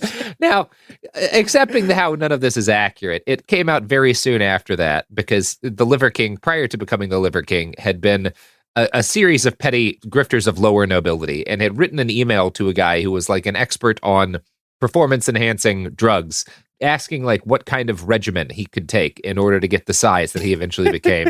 Anyway, it came out that he's been spending like $13,000 a month on steroids. Like that's how he got huge. It's not the testicles, it's not the livers, it's not these absurd videos of him eating different organ meats or making his kids eat different organ meats. It's not his weird workout tactics. It's the fact that he's taking $13,000 worth of gear a month, right? Now, one of the first people to call him out before this came out was Joe Rogan, who saw and I'll give Joe Rogan credit for one thing. He knows when someone's on steroids. Yeah. So Joe Rogan had called him out initially, being like, there's no way this guy's natural, right? Like, he's taking fucking steroids. It's very obvious. Now, to be fair, everyone knew that, because it's like I don't know shit about steroids, and I looked at that guy. His belly button pushes out. Yes, yeah. It isn't like Robert's not talking about an outie. No, I'm talking about it's a golf ball sized protrusion. Like the organs are trying to escape. This man is so clearly 80% steroids by volume. It is like that is the highest volume of steroid to body mass that has ever existed. Yeah, it's nuts stuff. So he lost a shitload of his followers, and he's still got like 3 million on Instagram, but his videos, he's lucky to get a couple of thousand likes and shares these days on an Instagram video. And before that all came out, he was doing much more. He had to do a mea culpa. He claims he's all natty now. And he has, just over the last couple of years, just continually degraded, right? Now, this guy's business, which he made millions doing, or one of his businesses, was selling different supplements. These very expensive supplements. And he's built kind of a little cult at his compound in Texas around, listening to fucking dance music from the mid-aughts. A lot of like Mike Posner remixes and weird shit while giving rants about being a caveman and like pulling tractor equipment and shit. Well, he likes to always walk around with fucking with a plate carrier on, which he calls his exoskeleton in order to build up muscle mass or whatever. He's continually degenerated to the point where those of us who call ourselves Liver King watchers have all kind of been saying for a while now, oh, he's not just on gear anymore. Like he's doing other drugs, and they are really having a negative effect on his mental health. Yeah, he doesn't seem well. He does not seem well. So I'm going to play a video on. This is the video that started it all. He started a couple of weeks ago increasingly threatening Joe Rogan. And he doesn't live that far away from Austin. He started posting this series of videos trying to threaten Joe Rogan to a fight. And I'm gonna post to you the one. This is kind of like the key video that gets this series of events started. It's the video that is the inciting incident video for everything that's happening now, right? So that's what I'm gonna play for you guys.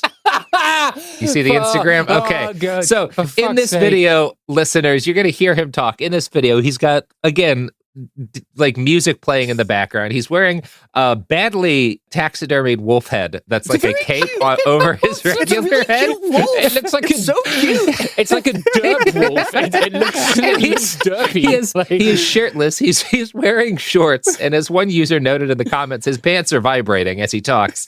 And he is carrying in each hand, he has a gold-plated AR-15 short-barreled rifle with a fucking blast forwarder. Yes. In my entire life, I have never seen a man look less intimidating while holding a gun, wearing a wolf pelt. 2 guns, Mia. 2 guns. That's a second gun? 2 guns, yeah. Holy shit. It looks like a blunderbuss. Those are 2 gold-plated AR-15 SBRs. With a gold EOTech on top in case he hadn't spent enough money. Yeah, and I think a gold one on the other. So anyway, you listen to this, man. Joe Rogan, I'm calling you out. My name's Liver King. Man to man. I'm picking a fight with you. Yes. I have 0 training in jiu-jitsu. You're a black belt. You should dismantle me.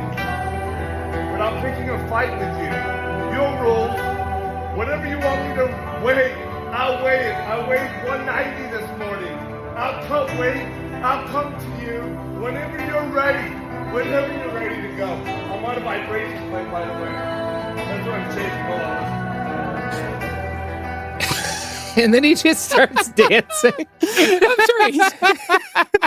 sorry. I'm on a vibration plate, by the way. That's a healthy man. That's a guy who's doing well, right? We can all agree. He is literally buzzing. Okay. I saw a video one time where someone was reacting to a Drake video, and his response was, "Those are the least intimidating goons I've ever seen in my entire life." And that is the entire vibe of watching him trying to threaten someone to a fight. It's something else.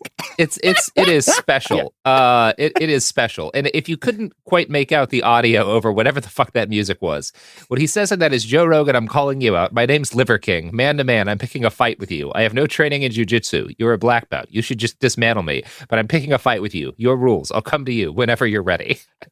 Holding the ARs does give that a slightly different... A slightly more terroristic threat vibe, right? Why are you holding the ARs? Because he goes on to say in another post, you never come across something like this, willing to die, hoping that you'll choke me out because that's a dream come true, which makes it sound like a sex thing, right? Yeah, it does. Yes. That makes it sound like a sex thing. Yeah. Wow, he closed out Pride Month. So this video comes out, and then Liver King starts making a series of videos in Austin, right? He drives to Austin. He's making videos on the way. He makes videos when he gets there, and he keeps saying he wants to fight Joe Rogan. Now, he's just saying he wants to fight him, right? He's not saying, I'm going to kill you. He's not saying, I'm going to assault you. He's asking for a consensual fight, but he's also posing with weapons, and he has now traveled to Austin, and he's clearly unwell.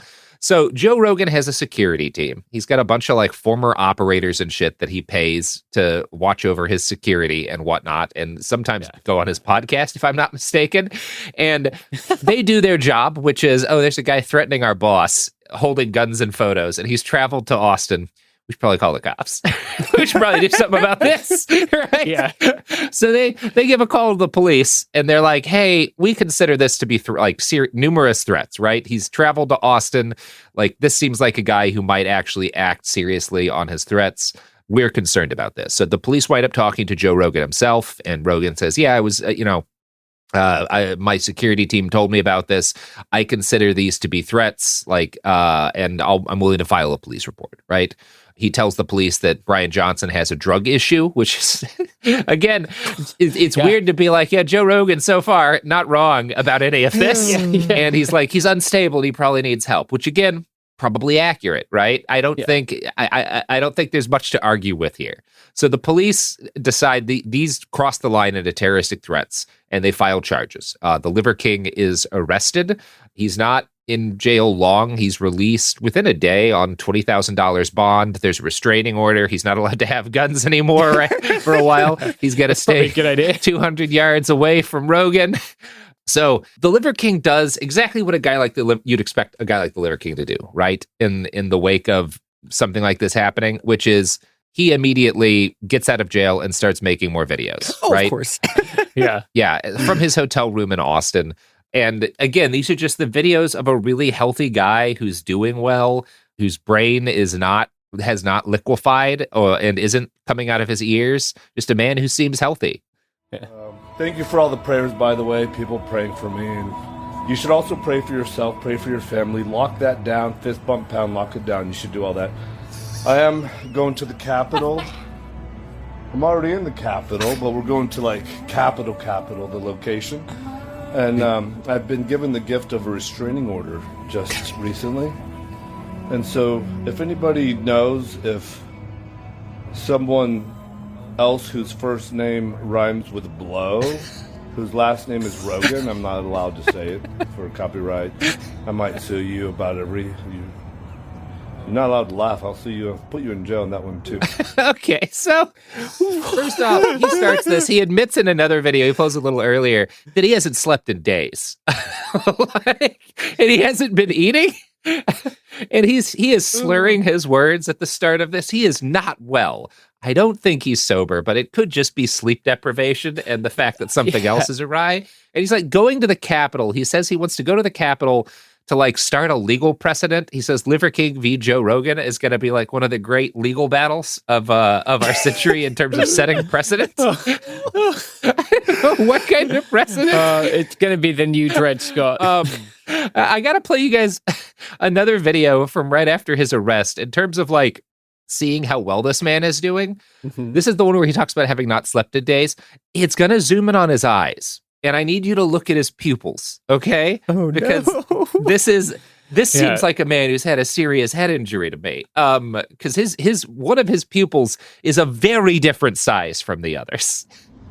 Good morning, Prime. Oh, wow. From the vibration plate of the greatest state in the world, Austin, Texas. Texas is the state, just to be clear. Bags under my eyes. Haven't slept a whole lot, and it's been an amazing gift.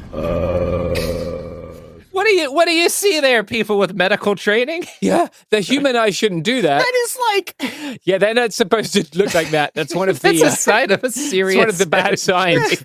One of his eyes is 20 times bigger than the other pupil. It's bad. Yeah. If I cared about this man, I would get him to a hospital immediately. Yeah, immediately. Now, to be clear, I don't.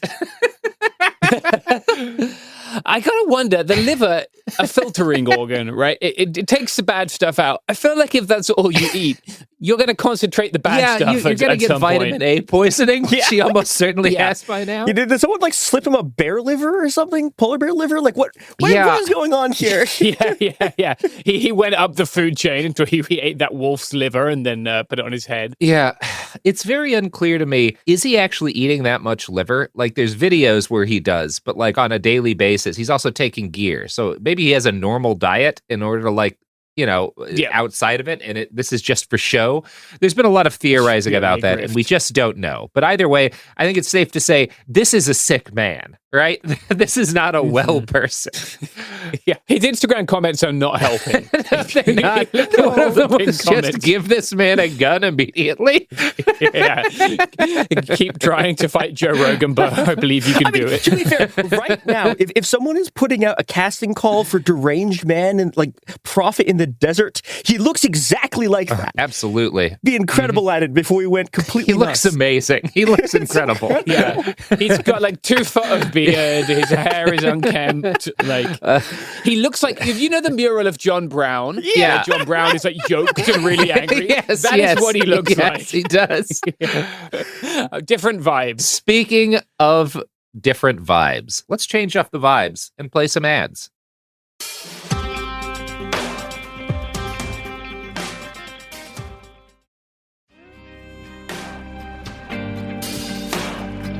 And we're back. So, friends, I got to play you this next video, which is after he gets out of jail, he goes to the Capitol, and this is him going through security at the Capitol, as best I can tell. Oh, God. And he's wearing like fucking wading length pants, like pants that cut off just below your knee. So like they're high water sweatpants. Yep. He's wearing like a sleeveless green hoodie, and he has the hood up over his head. And then he's wearing a plate carrier. And he's trying to go through Capitol security. It's just really funny.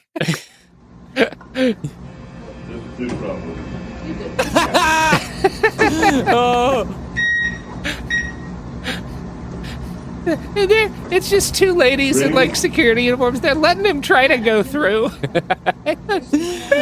And I think this proves that if he was wearing ceramic plates, I don't think it would set off the metal detector, but I it don't think does. there's So he's got to anything be in wearing there. those cheap AR-500 metal plates. Oh, it's set off the detector. Wow. Oh, yeah.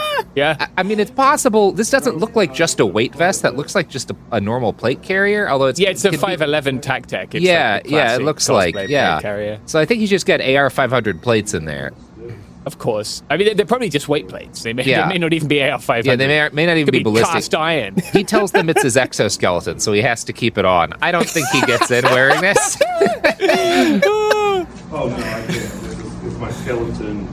There's no Oh man, I love the Liver King. I was really not expecting him to turn into a lobster, but apparently that's just where we're at now. That's where we're at. Yeah. yeah, you're right. Given his redness. So there's one more video from his time in Austin before we'll get back to the Liver King compound and see the Liver Queen a little bit. Oh no. That person is going through like the mental health equivalent of the Q course right now, watching their one source of income. Yeah. Yeah, I don't know. I have to hope if you're the Liver Queen, you have pretty good like insurance for the Liver King. Yeah, you hope so. I don't know how long they've been liver monarchs together, whether she was with him before he went completely fucking bonkers, or I don't know how much time there was before that happened, to be honest. Yeah, was it an arranged marriage like previous monarchies? Yeah, sure, yeah. She's actually from the Lung family, but they had to marry her off to forge an alliance. Yeah. I'm going to have to demand that we watch Is LK's Back Vulnerable If He Only Stands to Strike, because I need to see that. There's a lot of Liver King fighting videos, and none of them are all that impressive. So one where he fights like a horse-sized duck or 100 duck-sized horses. There's a video where he goes hunting with his kid, and he's talking about how it's like a primal experience, but all that happens is he pays a guy to take him into the woods like 40 feet away from a deer, and then they just shoot the deer. Incredible. Outstanding. Where his Native American guide is like, okay, you can shoot it now. For fuck's sake. It's really funny. It's pretty good. Okay. What? What the fuck is happening? He's just crab walking like a gorilla down like the hall of his hotel. What is happening? It's beautiful stuff. It's good stuff. What's happening now? He's doing fake martial arts moves. Oh, he comes out the door straight gorilla crab walk. Yeah, he's just doing his gorilla crab walk. Then he does his like fist bump. He has like a little chant that he makes people say. Fist bump pound, what do we do? Lock it down. Oh, and he appears to be wearing an ankle monitor. Yeah, he is wearing an ankle monitor. Yes, that's my favorite part of the video. He does have to wear an ankle monitor now. Someone's commented, is that an ancestral ankle monitor? I can't emphasize enough, that is not a normal crab walk. I don't know how to describe what that is. It genuinely defies description. It is one of the weirdest forms of motion I've ever seen a human being undertake. Imagine if a gorilla was drunk. Like, it's probably the... So, we're going to go back to ads real quick, and then when we come back, we're going to finally see the Liver Queen. And him back in his compound talking to his fellow friends about how things are really good, how he wanted to get arrested for threatening Joe Rogan, how it's a blessing to have a restraining order against him and to not be able to be in possession of his guns anymore. Jesus Christ.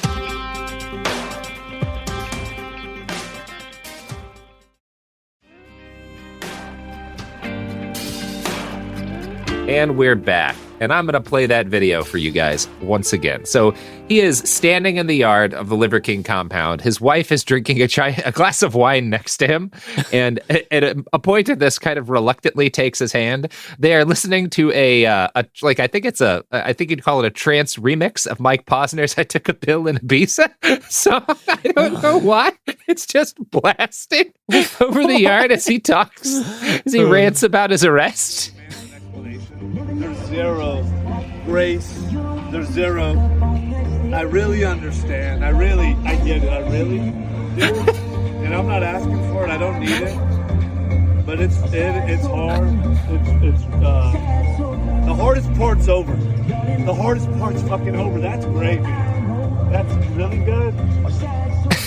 The hardest part's over, getting arrested for threatening Joe Rogan. His wife really doesn't want to take his hand. He has a keffiyeh draped around his shoulders.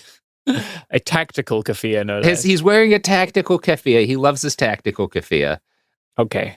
It's good stuff. Yeah, he's just doing really healthy. Yeah, he seems to have added mag pouches for this one, which suggests that he removed them for his trip to the Capitol. He did have to remove the mag pouches to go to the Capitol. So he really thought it through and thought, I bet I can wear it if I take the mag pouches off. Mm-hmm. Yeah, which is fascinating. He looks like a pufferfish. It's incredible. He does look like a pufferfish. And it looks like he's taken so many steroids that he is literally inflated. They are trying to get out. Yeah. So in this last video that we're going to play, he's sitting on a throne. He's got a throne. He talks about how he thinks the throne is silly now and how he wouldn't have liked past Liver King.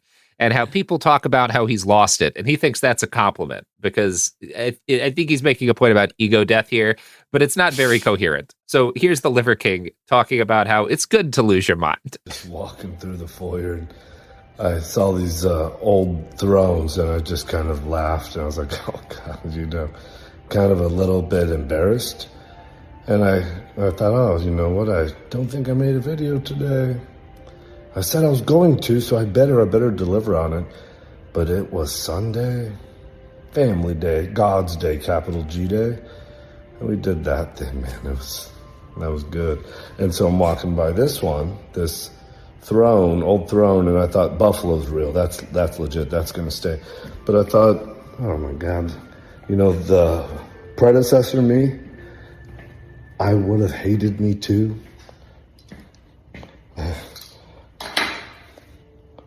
I read some comments today or yesterday, and I saw he's losing a lot.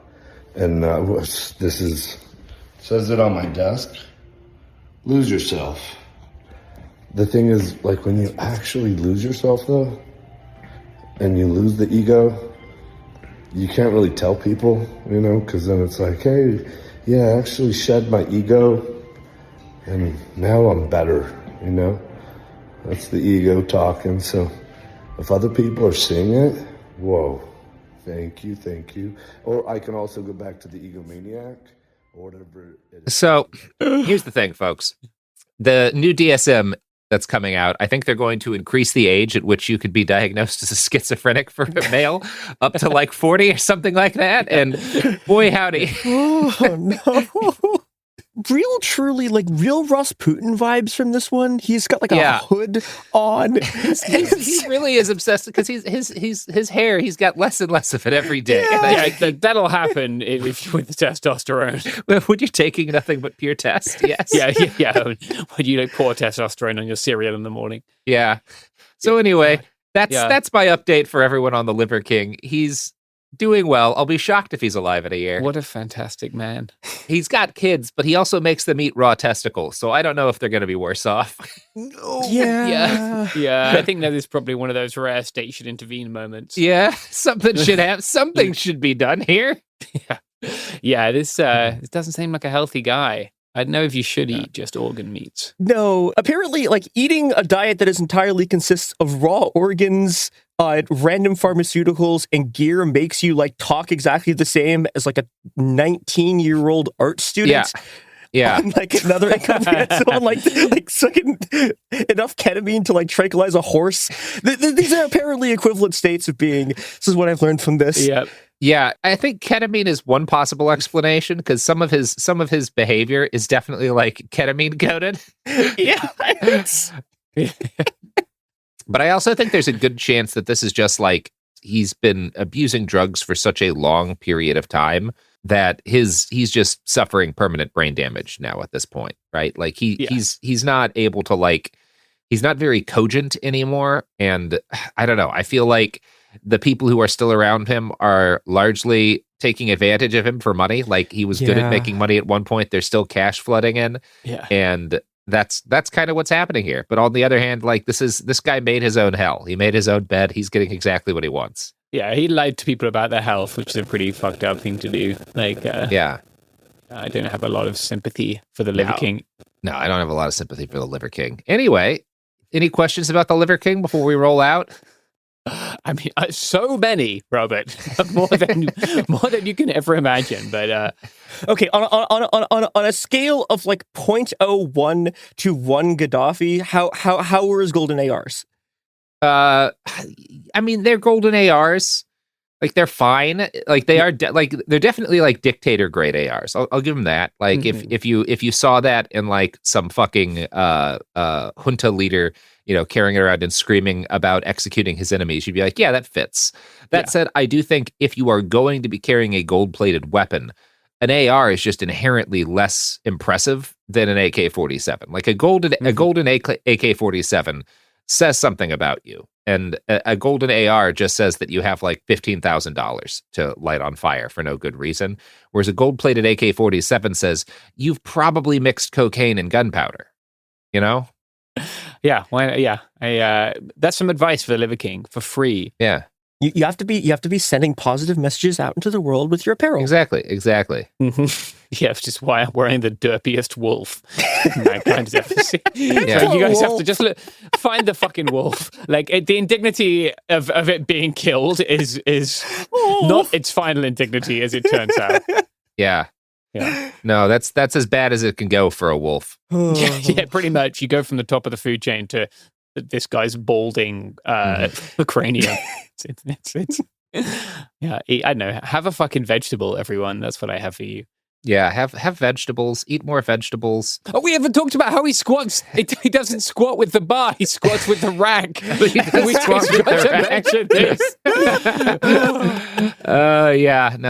to mention that. That is very funny. Yeah. God, everyone, go on this. It's a terrible fucking time to be alive. Go on his Instagram. It's funny. Yeah, it's really funny.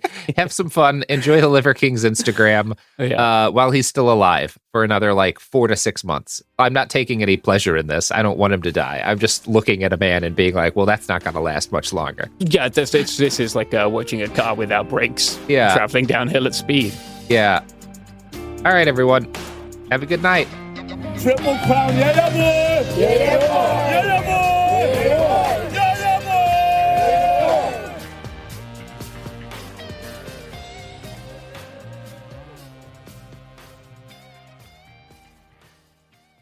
You know Roald Dahl, the writer who thought up Willy Wonka, Matilda, and the BFG.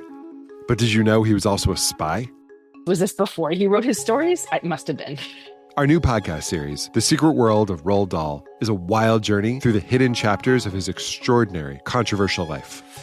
His job was literally to seduce the wives of powerful Americans. What? And he was really good at it. You probably won't believe it either. Okay, I don't think that's true.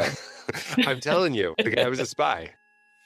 Did you know Dahl got cozy with the Roosevelts, played poker with Harry Truman, and had a long affair with a congresswoman? And then he took his talents to Hollywood, where he worked alongside Walt Disney and Alfred Hitchcock before writing a hit James Bond film.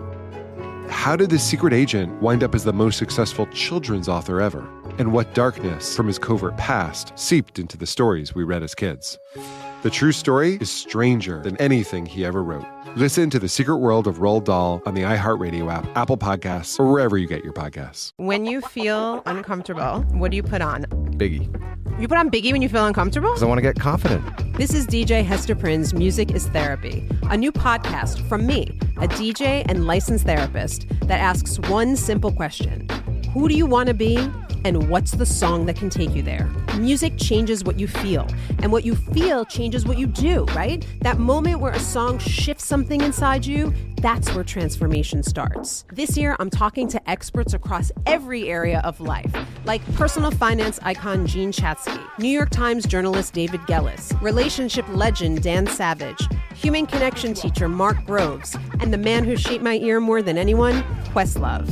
They'll bring the strategies, I'll pair them with the right records, and we'll teach you how to use the music to make change stick. This isn't just a podcast. It's unconventional therapy for your entire year. Listen to DJ Hester Prynne's Music is Therapy on the iHeartRadio app, Apple Podcasts, or wherever you get your podcasts.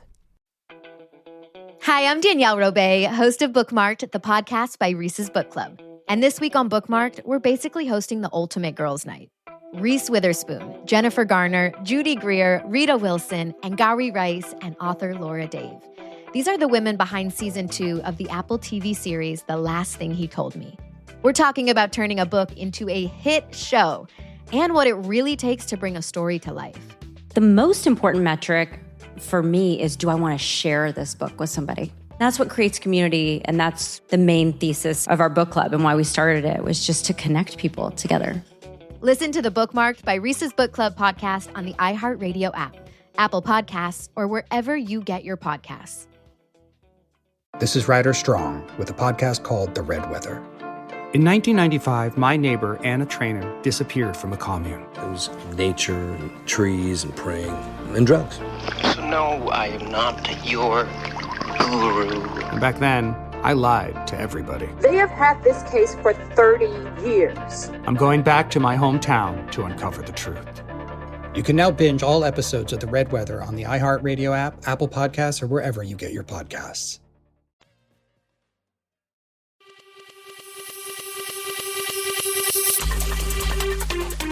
This is It Could Happen Here, Executive Disorder, our weekly newscast covering what's happening in the White House, the crumbling world, and what it means for you. I'm Garrison Davis. Today, I am joined by Mia Wong, James Stout, and later, a special report by Robert Evans. This episode, we are covering the week of June 25th to July 2nd.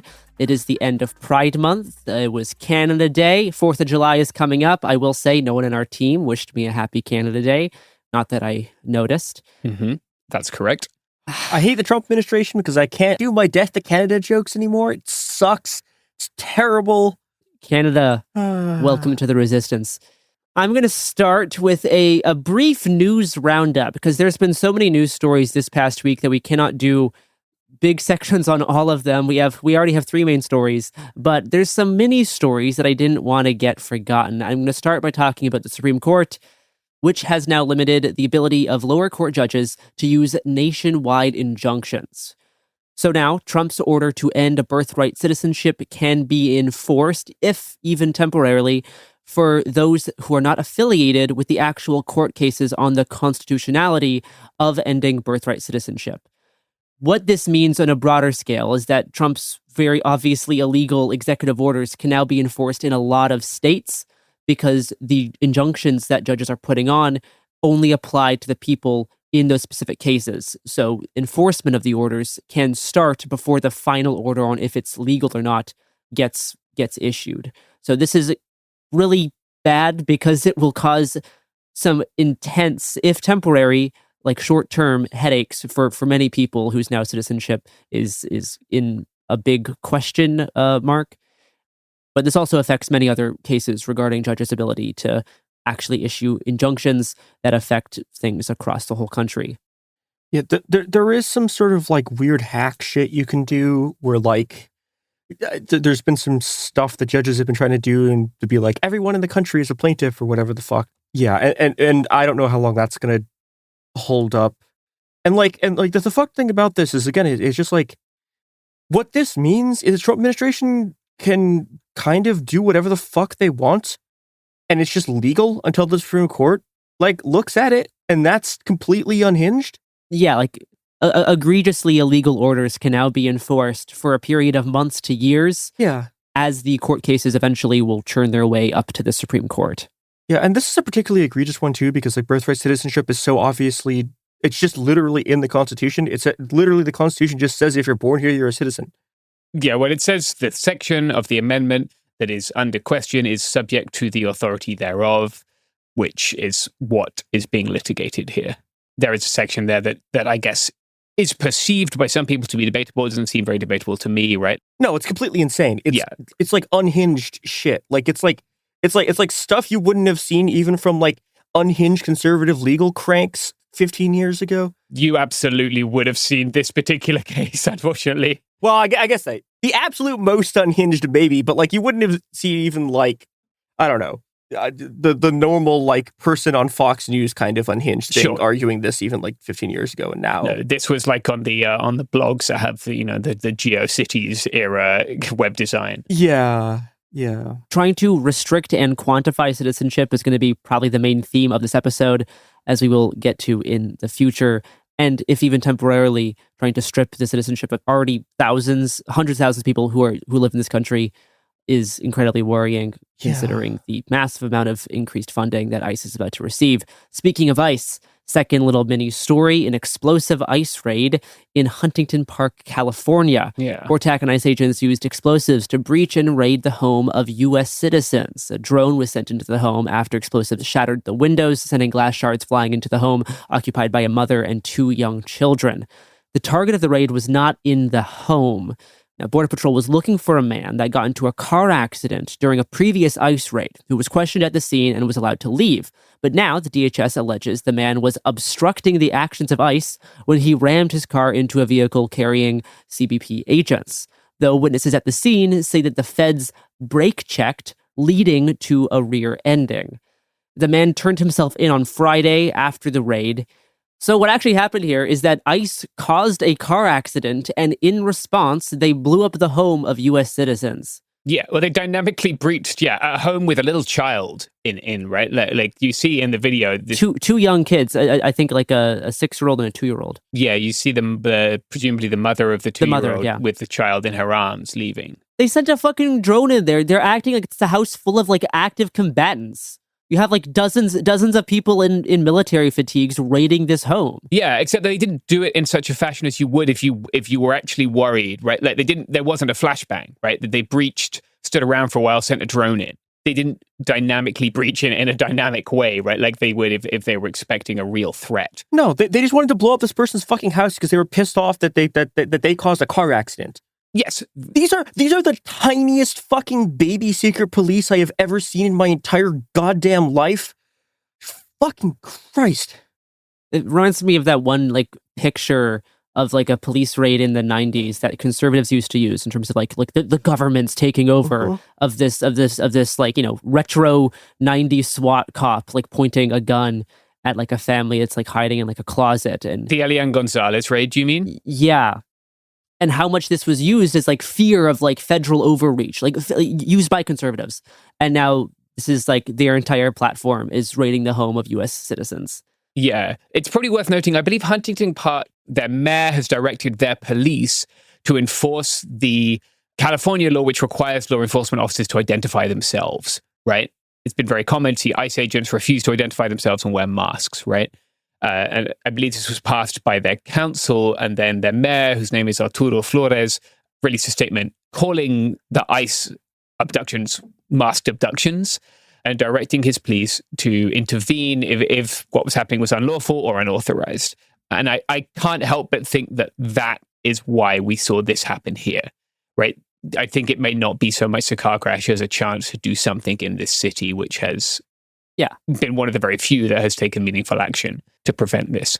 Absolutely. Because people don't like ICE. There's new ICE approval ratings that came out by Quinnipiac on June 24th, 2025. Net approval of ICE, negative 17 Democrats -80, independents -32. This is the centrist position. Independents -32%. Oh, yeah, you've got like Bush admin staffers saying abolish ICE. It's a win for Mia. Oh, yeah. GOP is up 60, but that's it. This is like the centrist position now. And also, 60% is nearly just half the GOP. Like, people don't like ICE. The majority of people in this country don't like ICE, -17%. Yeah. Candidates need to run on abolishing ICE. This is like one of the most important issues facing the country right now. And they are wildly unpopular, including for independents. Abolishing ICE should be the centrist position. Yeah, well, but this is sort of the problem, right? Which is that the Democrats did this, like, well, at least some of them, at least AOC did, and so some of that Democratic wave ran on that in 2018. And then the Democrats were just like, eat shit, we're never going to do that again. And like AOC never fucking mentioned it again. Like they all came into power and were like, okay, we have to deal with stupid border crackdown shit. And it's like, they need to. They fucking need to do this. Yeah. But people should bring it back. I think the data here is in support. Yeah. And like ICE is younger than I am. ICE is younger than all of us. Yeah. Like ICE is a fucking fake agency. Yeah. I mean, DHS is younger than most of us. Yeah. Like the ICE as an agency should be like disappear, and we should like try to be forgiven for it over the course of hundreds of years. Like, yeah.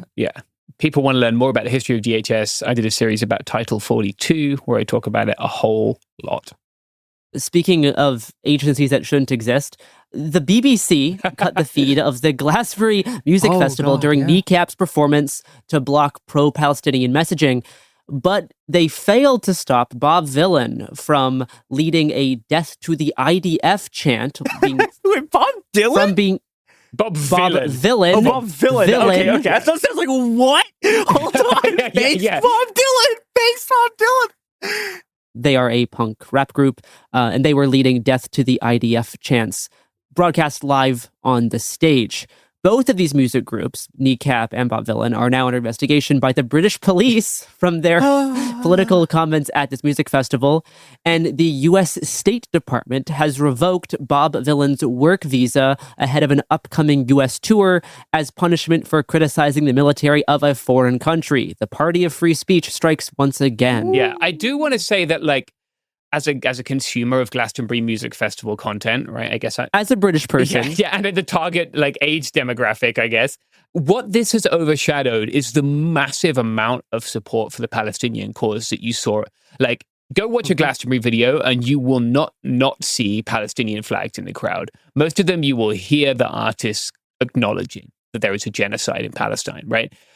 I don't know if anyone at the BBC is familiar with Bob Vylan. Like, I'm sure they've played their music, but whoever made the choice to stream them and not stream Kneecap clearly had not done a Wikipedia level research, because you know what you're getting into with these guys. Like, both the people in the band are called Bobby Vylan, right? No, that's their stage name that they use in order to have a little bit of privacy. But there's an interview with him a while ago where he's like, yeah, I just like pissing people off because it's the only thing that brings me joy in this miserable fucking country. Incredible. Yeah, they've been very outspoken about a large number of things. The British police have been going completely unhinged with this too. The Parliament's currently, I don't know what the result, I think they may have voted to do it already. They've been trying to vote to like make it illegal for like Palestinian action to exist after they did a pretty big action at Palestine British action. After Palestine action did a pretty big like action at a like fucking British arms manufacturer that sells to Israel. So they're going so unhinged on all of this shit. And they've been going after Kneecap for years. There's multiple investigations into Kneecap now. You should check out Kneecap's new movie. It's pretty good. For our first main story, I guess I'll throw to James to discuss denaturalization. Yeah. Fun. Less exciting than Glastonbury Music Festival. So, denaturalization, if you're not familiar, right, the removal of U.S. citizenship from people who became U.S. citizens at some point in their life. The DOJ has issued instructions to its civil division employees to pursue denaturalization proceedings against naturalized U.S. citizens, quote, in all cases permitted by law and supported by the evidence. It goes on to list some categories. These include some of the things you might expect, including like being a nexus to terrorism and organized crime, people who engaged in war crimes, people who committed violent crimes or failed to disclose felonies on their application for naturalization. But they also include fraud, both against private individuals and against Medicaid, Medicare, and the Paycheck Protection Plan, maybe program, the PPP, COVID-era government bailout, right? The last one, however, is the most concerning. Quote, any cases referred to the civil division that the division considers sufficiently important to pursue. Any cases that are found to be sufficiently important. Just if people aren't familiar, right? Civil and criminal law are distinct, right? Civil law has a lower burden of proof. And crucially, the accused person is not entitled to legal representation. In addition, this could have trickle-down effects, right? Children of naturalized citizens are also citizens. So their citizenship derives from their parents' citizenship. So it's possible that children who are not even accused of doing anything wrong could be decitizenized, and left stateless, right? Many of these children will not be dual nationals. This is the other big problem with ending birthright citizenship. Yes, it will leave people. So this is something that I do feel much like I feel like in the UK, people should have pushed back against the government prosecuting people for saying shit that was fucking hateful and disgusting about migrants when there was a stabbing attack last year. I still feel people should have pushed back because it's not a good situation when the government gets to decide what you can and can't think. Likewise, in this instance, nations in the global north have been leaving people who fought for or people who are accused of fighting for the Islamic State or joining the Islamic State stateless for a long time. And I think that was a bad precedent. And they were able to, as we'll get into, they will always use an odious person as the first example, right, to set the precedent and then go from there. Yep. So in the odious person example in this case is someone called Elliot Duke. They have been denaturalized. Duke was a UK citizen, served in the United States military. While serving in Germany, they received and distributed child sex abuse material, according to the DOJ. They were later contacted by the FBI about this and prosecuted. The DOJ stated that their case was identified as part of Operation Prison Lookout, which aims to identify sex offenders who have naturalized. I haven't seen any reporting on Prison Lookout. It's in the press release, but I think maybe people don't read to the bottom. But it appears that the DOJ, this case has been going on for months, the Duke case, right? And so the DOJ, as early as February this year, was looking through prosecution records to find naturalized citizens who have been convicted of sex crimes. Duke was not able to get an attorney to represent them. They also, it appears, renounced their UK citizenship, and it's not very clear what happens now, right? Like in other stateless person cases, where does this person go? Denaturalization has been used before, right? The time when the United States did the most denaturalization was during the Second Red Scare. Second Red Scare, aka McCarthyism, right? And oh boy, are they trying to bring it back. Oh, Yep. 20,000 cases a year in the McCarthy era. For reference, best stats I could find suggest about 25 million naturalized citizens in the United States. Both Obama had something called Operation Janus that identified people who were eligible for denaturalization. Trump 1 also had higher rates of denaturalization, but nothing on this McCarthy era scale, right? People will be familiar with denaturalization also. Before that, it happened to Emma Goldman, for example. Yeah. One other story from this week that's kind of related is it was announced that tool to check the citizenship status of all Americans.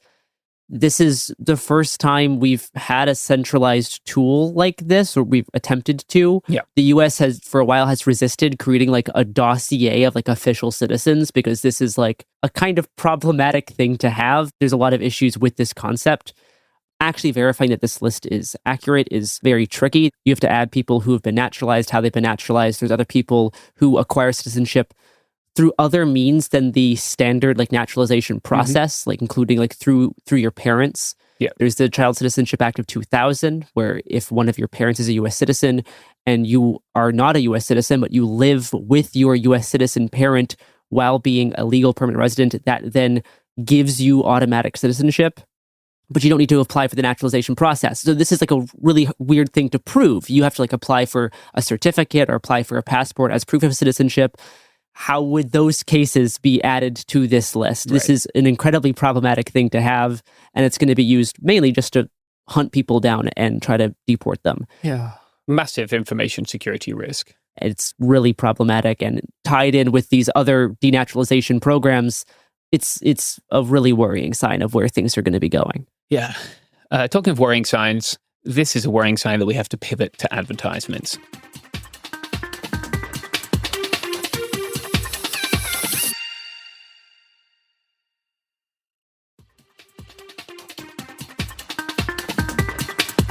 All right, we are back. James, you do have one piece of good news in the immigration front. Well, I do, Garrison, but I got to hit you with some bad news first, buddy. That's the way this show works. That's how we do it here at Cool Zone Media. The It Could Happen Here special. Immigrant Defenders Law Center, a legal nonprofit, says one of their clients, Julie Calderon, was abducted by armed men in Los Angeles and taken to San Isidro. People are not familiar. San Isidro is the border that you might call San Diego border, right? The town that actually has the physical nexus with Tijuana is San Isidro. The city of San Diego also has some land down there. She was told at San Isidro that she was to sign voluntary deportation papers. She very reasonably refused, asked to see a lawyer and a judge, and at this point she was taken and returned to the armed men and is now being detained in a warehouse with no beds, blankets, or food. She was able to make a call to her family from a blocked number. She described the people as bounty hunters, and at this point, she said she has not seen any uniformed officers in her detention. Right? She's being detained in an area where men and women are mixed, which is not usual in Border Patrol detention, according to IMDEF. According to IMDEF, she has not been able to shower, and the only water source is a sink. The Mexican consulate has been informed and thinks that she might now be in the Otay Mesa detention center, but because she's not showing up on the ICE detainee locator, they don't know that for sure, and they are therefore still a little bit unclear on where this lady has gone. I have seen reports of bounty hunters. Many of you have sent them to me. I have seen none that I find to be credible before this. IMDEF are an established group. They are not people who I've found to be prone to making things up or exaggerating. Like, I trust them as a source. And this is deeply, deeply worrying. I don't know why it's not getting more coverage, other than most people on the migration and border beat perhaps don't speak Spanish or have actually just turned up on this beat a few weeks ago and have no notion of like who the actors and these groups are, and they tend to go off government press releases. This is like shit that we haven't seen in the United States since, I don't know, the Fugitive Slave Act. Yeah. Like it's appalling. Yeah, this is like the most just actual straight up 1930s Nazi shit that we've seen from them. Like, yes, it's hideous. Yeah, it's happening here in San Diego. But yeah, it's also, of course, like, as Californians, we are entering this time with the most cowardly and like pathetic governor that we've had in a long time. Like, Arnold Schwarzenegger was a Republican, but I bet he'd have handled this better than Newsom, who is just a slime ball. Yeah, like the fact that Newsom isn't like if this was happening in fucking Illinois, Pritzker would have SWAT teams. Like these people would be like dead right now. But like this is completely fucking unhinged. Yeah, no, this what is the fuck. Yeah, James, I was promised good news after the break. You're right, Garrison, and I do have some. Lucky you. Finally, a judge has ordered that Trump's sweeping asylum ban exceeds his authority as president and granted broad class protection. So we're going to see, like, literally this happened maybe 30 minutes before we started recording. I'm going to read over the court documents. I've linked them in the notes here and see what this means. But it suggests that Trump's authority and under the Immigration Naturalization Act doesn't allow him to just say we're not doing asylum anymore. And therefore, that could mean that it is possible for people to once again apply for asylum in the United States. I don't know how that will look. The Biden administration had great success gating asylum through CBP-1, right? And making it practically impossible for many people who have darker skin, people who don't have fancy-ass cell phones, people who don't have access to Wi-Fi, et cetera, to apply for asylum. That was the Biden administration. The people who we're supposed to think are good, they were terrible for migrants. But they got that through, right? So what we'll see from the Trump administration, I don't imagine we will see a return to like regular Title 8 asylum processing, as we saw last time we saw it, I guess, was in the Obama era, even that was pretty bad. So yeah, I don't know what we'll see here. All right, now I'm going to throw to Robert Evans for a special report on the Diddy trial. Hey everybody, Robert here. I guess I'm our resident P. Diddy expert because I did the Bastards episodes on him. Just felt like it was appropriate to give y'all a brief update. So on the day that we record this, which is Wednesday, the 2nd of July, Sean Diddy Combs was found guilty on 2 of the 5 charges in his trial. He was being charged with racketeering conspiracy and sex trafficking, and he was not found guilty of racketeering conspiracy or of both sex trafficking counts, each of which carried 15-year mandatory minimums. But he was found guilty on 2 counts of transportation to engage in prostitution. These were one for a woman who was pseudonymed Jane and one for his former partner, Cassie Ventura. So, this is not what people who understand the case had hoped entirely, right? Like, this is not ideal. It's not nothing, but it's not ideal. Now, if you're looking at why did this happen, right? Why didn't he get convicted on these higher charges he was absolutely guilty of? And it's because the prosecutors fucked up, right? There were a number of different felony charges they could have gone after him for that were less difficult to prove than racketeering and sex trafficking. And Diddy had good lawyers, right? And there's a lot of weirdness about they didn't go after him for the guns and drugs that he had both at his properties or for a number of the other things that they could have gone after him. This is because prosecutors have to make choices as to what to charge someone with. And they tried for some of the harder stuff that was always going to be a little more difficult to prove. Now, the 2 charges he's been convicted on, he could do up to 20 years. Each has up to a maximum 10-year sentence, so he could get sentenced to do 10 years for each. Prosecutors have said that they're looking for a 4 to 5 year prison sentence, which I think is much too light. 20 years would be, I would say, okay, that's a serious punishment. Anything over, 10 years or over, I would say that's still at least, we can say it's not all the things he should have been convicted on, but that's not, no one's going to spit at 10 years in prison, especially at his age. He's in his mid-50s right now. But 4 or 5 years, I wouldn't quite say that's a slap on the wrist, but it's not nearly what is deserved here, right? Now, you do with federal sentences like this tend to serve a lot more of this. This is not he'll be out in a year kind of situation. One of the things that's kind of worth noting here is that he and his team did ask for bail while he waited because next week they're going to set up when he's going to get sentenced, right? So that doesn't mean he'll be sentenced next week, but they'll be scheduling his sentencing next week, right? The legal system moves pretty slow. And his team asked for bail. There's evidence that he had people setting up, getting extra security up around his, primary home. And they were kind of expecting him to be able to go home today. That's not going to happen. The judge has denied his bail. This is after one of his accusers basically said, hey, I think this guy is really dangerous. He has a history of going after his accusers. I don't feel safe with him out, before sentencing. And that's maybe a good sign that maybe the judge will go further than the prosecutors, although I don't know if that's likely. Again, I'll be okay, well, at least this is serious if it gets 10 years or something like that. If it is 4 or 5, I'm going to be pretty frustrated. But, that's the case. We are talking about a billionaire going to court here. So any serious prison sentence is more than you usually would expect. And this is a guy who's been used to living with kind of impunity for a while. And if he spends years in prison, either way, it's not totally impunity, but yeah, not ideal. That's the situation as it stands right now with P. Diddy. We'll see. Again, next week, they're going to schedule his sentencing. So yeah, we'll see how things shake out. Now we'll pass over to Mia to discuss our second main story this episode, the formerly named One Big Beautiful Bill. Oh, God. So actually reading through this, I refuse to call this anything other than the genocide budget because this budget, what it is designed to do is a genocide. And that's not an exaggeration. Well, there's multiple types of killing included in this bill, not just genocide. Yeah. The Medicare cuts, I think, that's true. Aren't technically genocide, but they could lead to mass death. So we should be inclusive.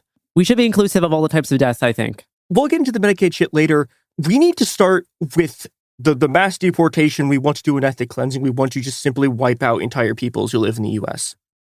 and fucking deport them from this country, right? And by we, you mean the bill, not you, Mia Wong, or us, Cool Zone Media. No. By we, I mean the Republican Party who fucking wrote this bill. Okay, just checking. So, okay, what is actually in this? There's a very good write-up of this from the American Immigration Council, and a lot of the stuff is from there. Okay. So across Homeland Security and Government Affairs, the judiciary, and the military, the version of the budget that just passed the Senate allocates $170 billion to their fucking unhinged deportation shit. This would be the 3rd largest military budget in the world. It is 30% larger than the military budget of Russia, which is currently fighting an active full-scale ground war. right? This is a genocide budget. They are trying to get $170 billion for all of their border enforcement shit because they want to do a genocide. They are trying to remove entire peoples from the United States, and to do that, they need this kind of money. Yeah. So let's break down a little bit of where this money's fucking going. We're gonna do a longer thing. I'm gonna do a longer episode about this thing probably Tuesday, about like everything that's in this budget. But this needs to be understood. They are running $45 billion specifically for immigration detention. And as the American Immigration Council points out, that is at minimum $5.5 billion more dollars per year than the entire budget of the entire federal prison system. Yeah. What the shit? That's again at minimum. That's like 14.5 billion. At minimum for detention. Just for immigration detention. Again, significantly like over 50% larger than the budget for the fucking entire federal prison system they want to put into this. They're also giving out $3.5 billion to state and local governments spent on working with ICE.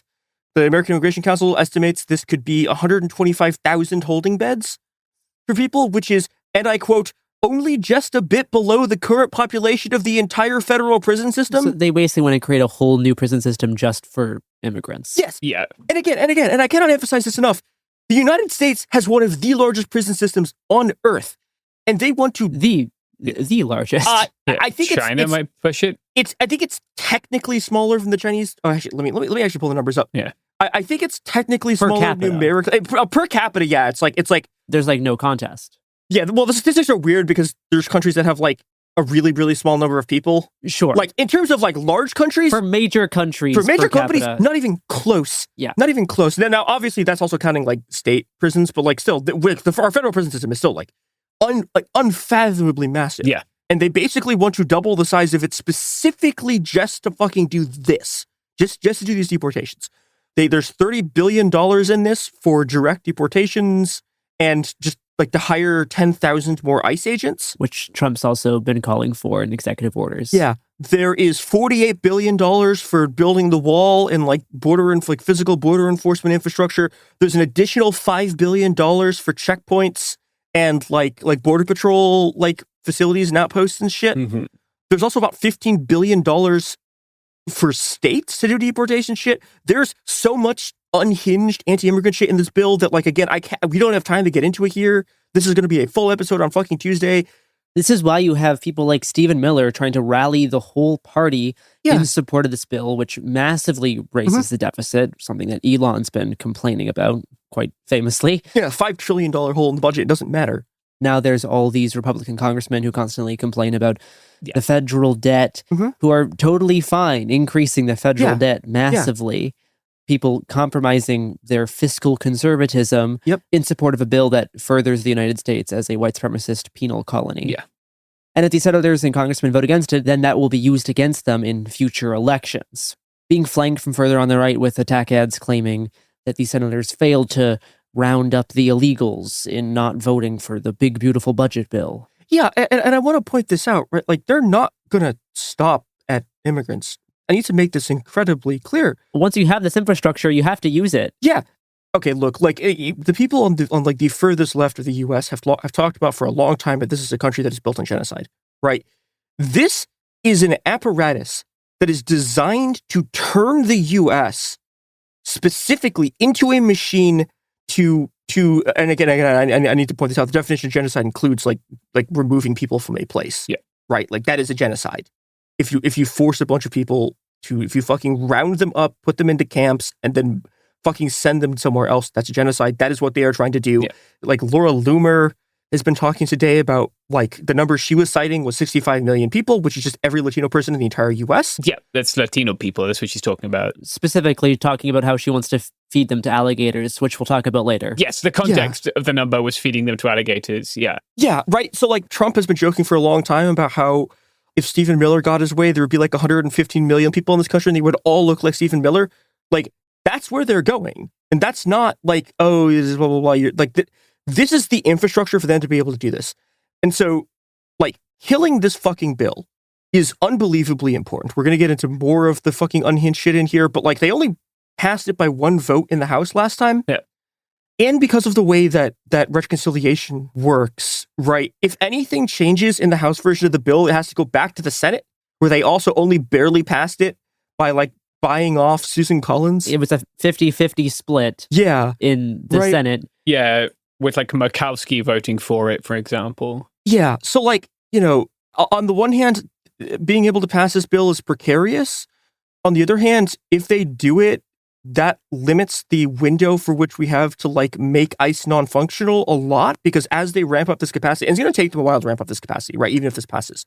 But like, they haven't had the capacity to do the genocide they've been trying to do, right? This will give it to them. With this amount of resources, yeah, with the third largest military budget in the world, they can do this kind of shit.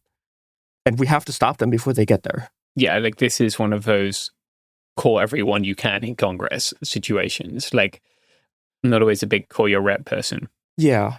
We're going to get to, at the end of this, like how we've gotten provisions killed from this bill already. We're going to get to that later. We also need to talk about the Medicaid shit, because Garrison, you were saying, I don't think this can be considered a genocide, but it's so killing. I actually disagree with that because, okay, let's explain what's going on with Medicaid. They want to do $1 trillion of cuts. I think it's like just slightly under $1 trillion, or maybe it's actually $1 trillion of cuts over the next 10 years to Medicaid.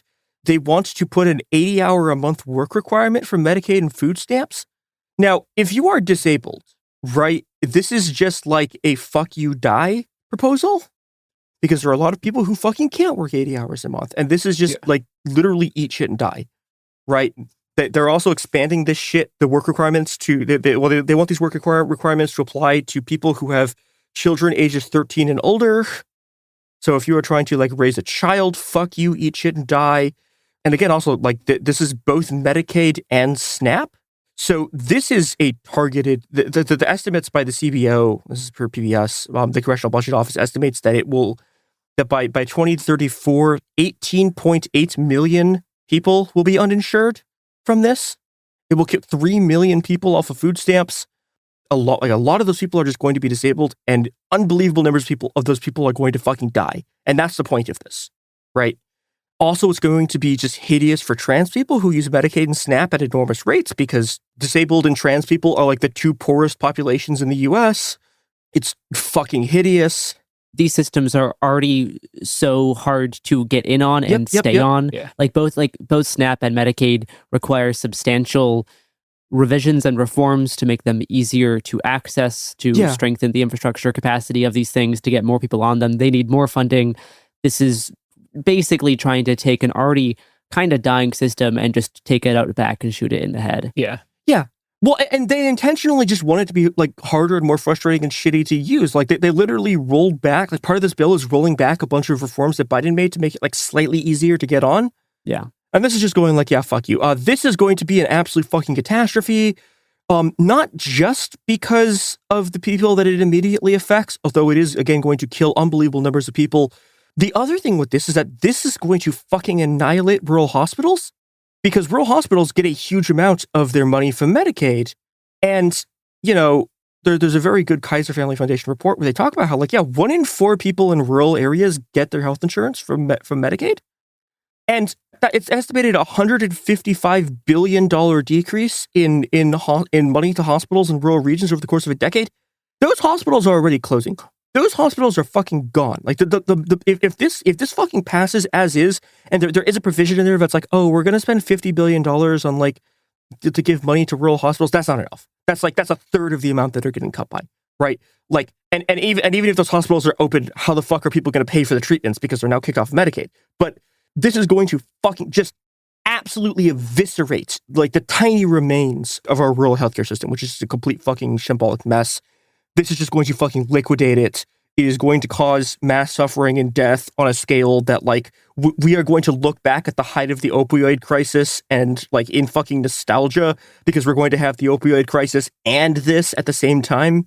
So it's real fucking bad. I'm going to mention a couple of other things that are in it. So there's 2 points to this bill, right? One of the 2 points of it is to again, just ethnically cleanse every non-white person from the US.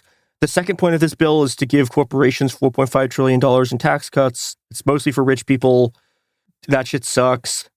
That's the buy-in for like the business people is you get these tax cuts. They also want to end the tax credit for electric cars because their response to climate change is fuck you, die. Now, again, as I mentioned, this only passed in the House by 1 vote last time, and that was actually a less extreme version of the, well, okay. There's some more unhinged shit in it that we'll talk about in the other episode in the House version of it. But this only passed in the House by 1 vote, and it only passed by 1 vote because 3 Democrats died in office. Great system. It's great. So things going great. However, it is possible to it is possible to beat these people. It is possible to get shit cut from this fucking bill. To end on a positive note on this, we talked a bit last week, maybe... Last week, 2 weeks ago, one recent executive disorder. Yeah. We've talked about, I think it's on 2 different ones now, about how we beat the fucking ban on using Medicaid for trans healthcare. And by we, I mean a combination of trans journalists like Maddie Castigan, Vera Levine, David Forbes, our like resident trans policy analyst, Corinne Green. I did some work on it, not like a huge amount, but like, I don't know, I did a little bit. A lot of like local queer orgs did a bunch of really good work on this. And like, quite frankly, like the other people who killed this is every single one of you who like fucking called and emailed and harassed your senator. Mm-hmm. Like Ron Wyden, there was queer orgs like lobbying him directly. And then also his office got fucking flooded by shit from like you. Yeah. Who went and like screamed at them until they stopped doing this. And because of that, we got this thing killed from the fucking bill. And the Republicans are so mad about it that like they could theoretically re-add it to the House one. And there is a chance where they get so mad that they re-add this to the House bill. And then that causes the House bill to fail in the Senate. Because if they re-add this into the House bill, then reconciliation fails and they have to go back to the Senate again. So, it is possible to fucking beat these people. And it's also important to understand that this was not done by like the giant national, like Gay Inc., like huge nonprofit, like Human Rights Commission bullshit council stuff. They did a little bit of stuff on the fucking trailing end. This was accomplished almost entirely by a combination of non-white and working class trans journalists and organizers and just like a bunch of random fucking people who were like, eat shit, fuck you, get this out. And on a thing that would have killed unbelievable numbers of trans people, we fought the Republican Party and we beat them. So this can be done, and this bill is not guaranteed to fucking pass. The bill can still be killed. Yeah. Like it is devastating enough to like rural healthcare that even Republican senators are talking about not wanting to cut Medicaid. So it's a very unpopular bill, and when you tell regular Republicans about the details of the bill, they don't like it. They fucking hate it. They're being like, the Republican media machine is being so selective in how they're talking about the bill. Yep. Because if you discuss the way that it just rips the heart out of Medicaid, that's not what most older Republicans want, because they actually also rely on Medicaid. Yeah. So it is a pretty unpopular bill, and the more people learn about the bill, the more they dislike it. And you can see stats on this. Yeah. And the unhinged thing about this, right, is that even with limited information most Republicans have about this, it still has like a 20 to 30% approval rating. It's so unpopular. Even in the low information environment we're currently in, is like a 20 to 30% approval rating. I think if everyone actually understood what was in the bill, I think its approval rating would fucking drop even further. Yeah. Nobody wants this except for like the overt genocide people. So most people, if they're not personally harmed, will know someone who's being personally harmed. Yeah. Do you know what is popular, James? I can guess. The products and services that support this podcast. Beautiful. Woo!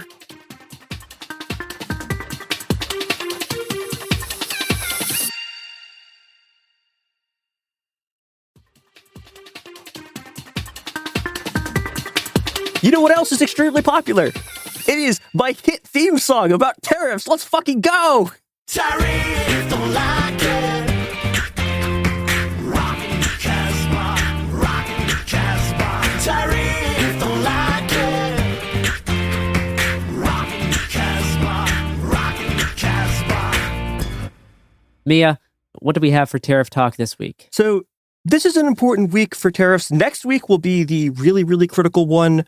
So next week, allegedly, we'll see. I'm skeptical. So next week, all of the tariffs on every other country in the world from the Liberation Day tariffs are supposed to like come off. We're going to see what happens. I've become It Could Happen Here's biggest tariff denier. I'm the tariff denier conspiracy theorist. Well, so here's the thing. Okay, so the Trump administration is claiming that they cut a deal with Vietnam. Again, as of time of recording on Wednesday, I haven't actually seen anything from like Vietnam confirming this. It's just Don't worry like a about Trump it. tweet. It's Who fucking totally knows? real. Who fucking knows?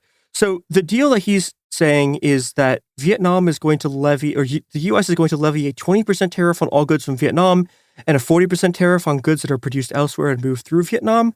Now, I know we're all used to like looking at like 130% tariffs, but I cannot emphasize enough that a 20% tariffs on goods from Vietnam is also just fucking ruinous. Most tariff coverage on Vietnam focuses on the fact that like companies like Nintendo, for example, deliberately move production to Vietnam to avoid tariffs on China. Yeah. Now, coverage is like this because all of these people fucking learned about Vietnam producing things like a week ago. They missed a decade of capital flight it's a decade and a half, really, since 2011. A bunch of Chinese capital has been flowing into Vietnam, like down the Mekong Delta. So these tariffs are not just affecting the ability of China to evade the tariffs on it by like moving products to other countries, which has been a lot of what's been keeping the inflation from just fucking exploding, has been the ability of producers to route goods through places like Vietnam. This is also hitting one of the world's largest manufacturing hubs, right? And a developing manufacturing hub that has very good infrastructure, et cetera, et cetera, et cetera, that capital from China have been moving to. This is still, even this 20% tariff on Vietnam is like catastrophic. Yeah. So we'll see what happens next week if the rest of the turf tariffs kick in. I don't know what's going to happen. Who fucking knows? I've been leaning towards I think they will. But yeah, even this stuff is really fucking bad, and we're going to start seeing the impacts of it. But yeah, this has been tariff talk. There's enough skepticism in the market about the tariffs in general that so far, not all, but most corporations have been eating the tariffs in the short term. Yeah, not all. Like famously, like Walmart, like has been raising some prices, but a bunch of corporations have been eating the costs because they do not think these will be largely effective like long term. And I mean, this will slowly change, especially as more of these start like being taken into effect on like a rolling basis. We'll probably see corporations adjust to this, and we'll see the market adjust to this. Yeah, but I think that's part of why maybe people haven't been seeing the massive price hikes that were expected back, like 2 months ago. Yeah. Well, and I think also, again, the important thing here is what this is going to do to logistics firms, which have very, very low margins. And right now they've been surviving by just running shit through other places. But like, again, if 20% is the rate on Vietnam, plus there's now a massive incentive not to run goods through Vietnam, that's really bad because that like kneecaps the evasion tools people have been using. Yeah. So we'll see what happens. Yeah, wait for Myanmar to come into play. Yeah. Let's talk about Alligator Alcatraz.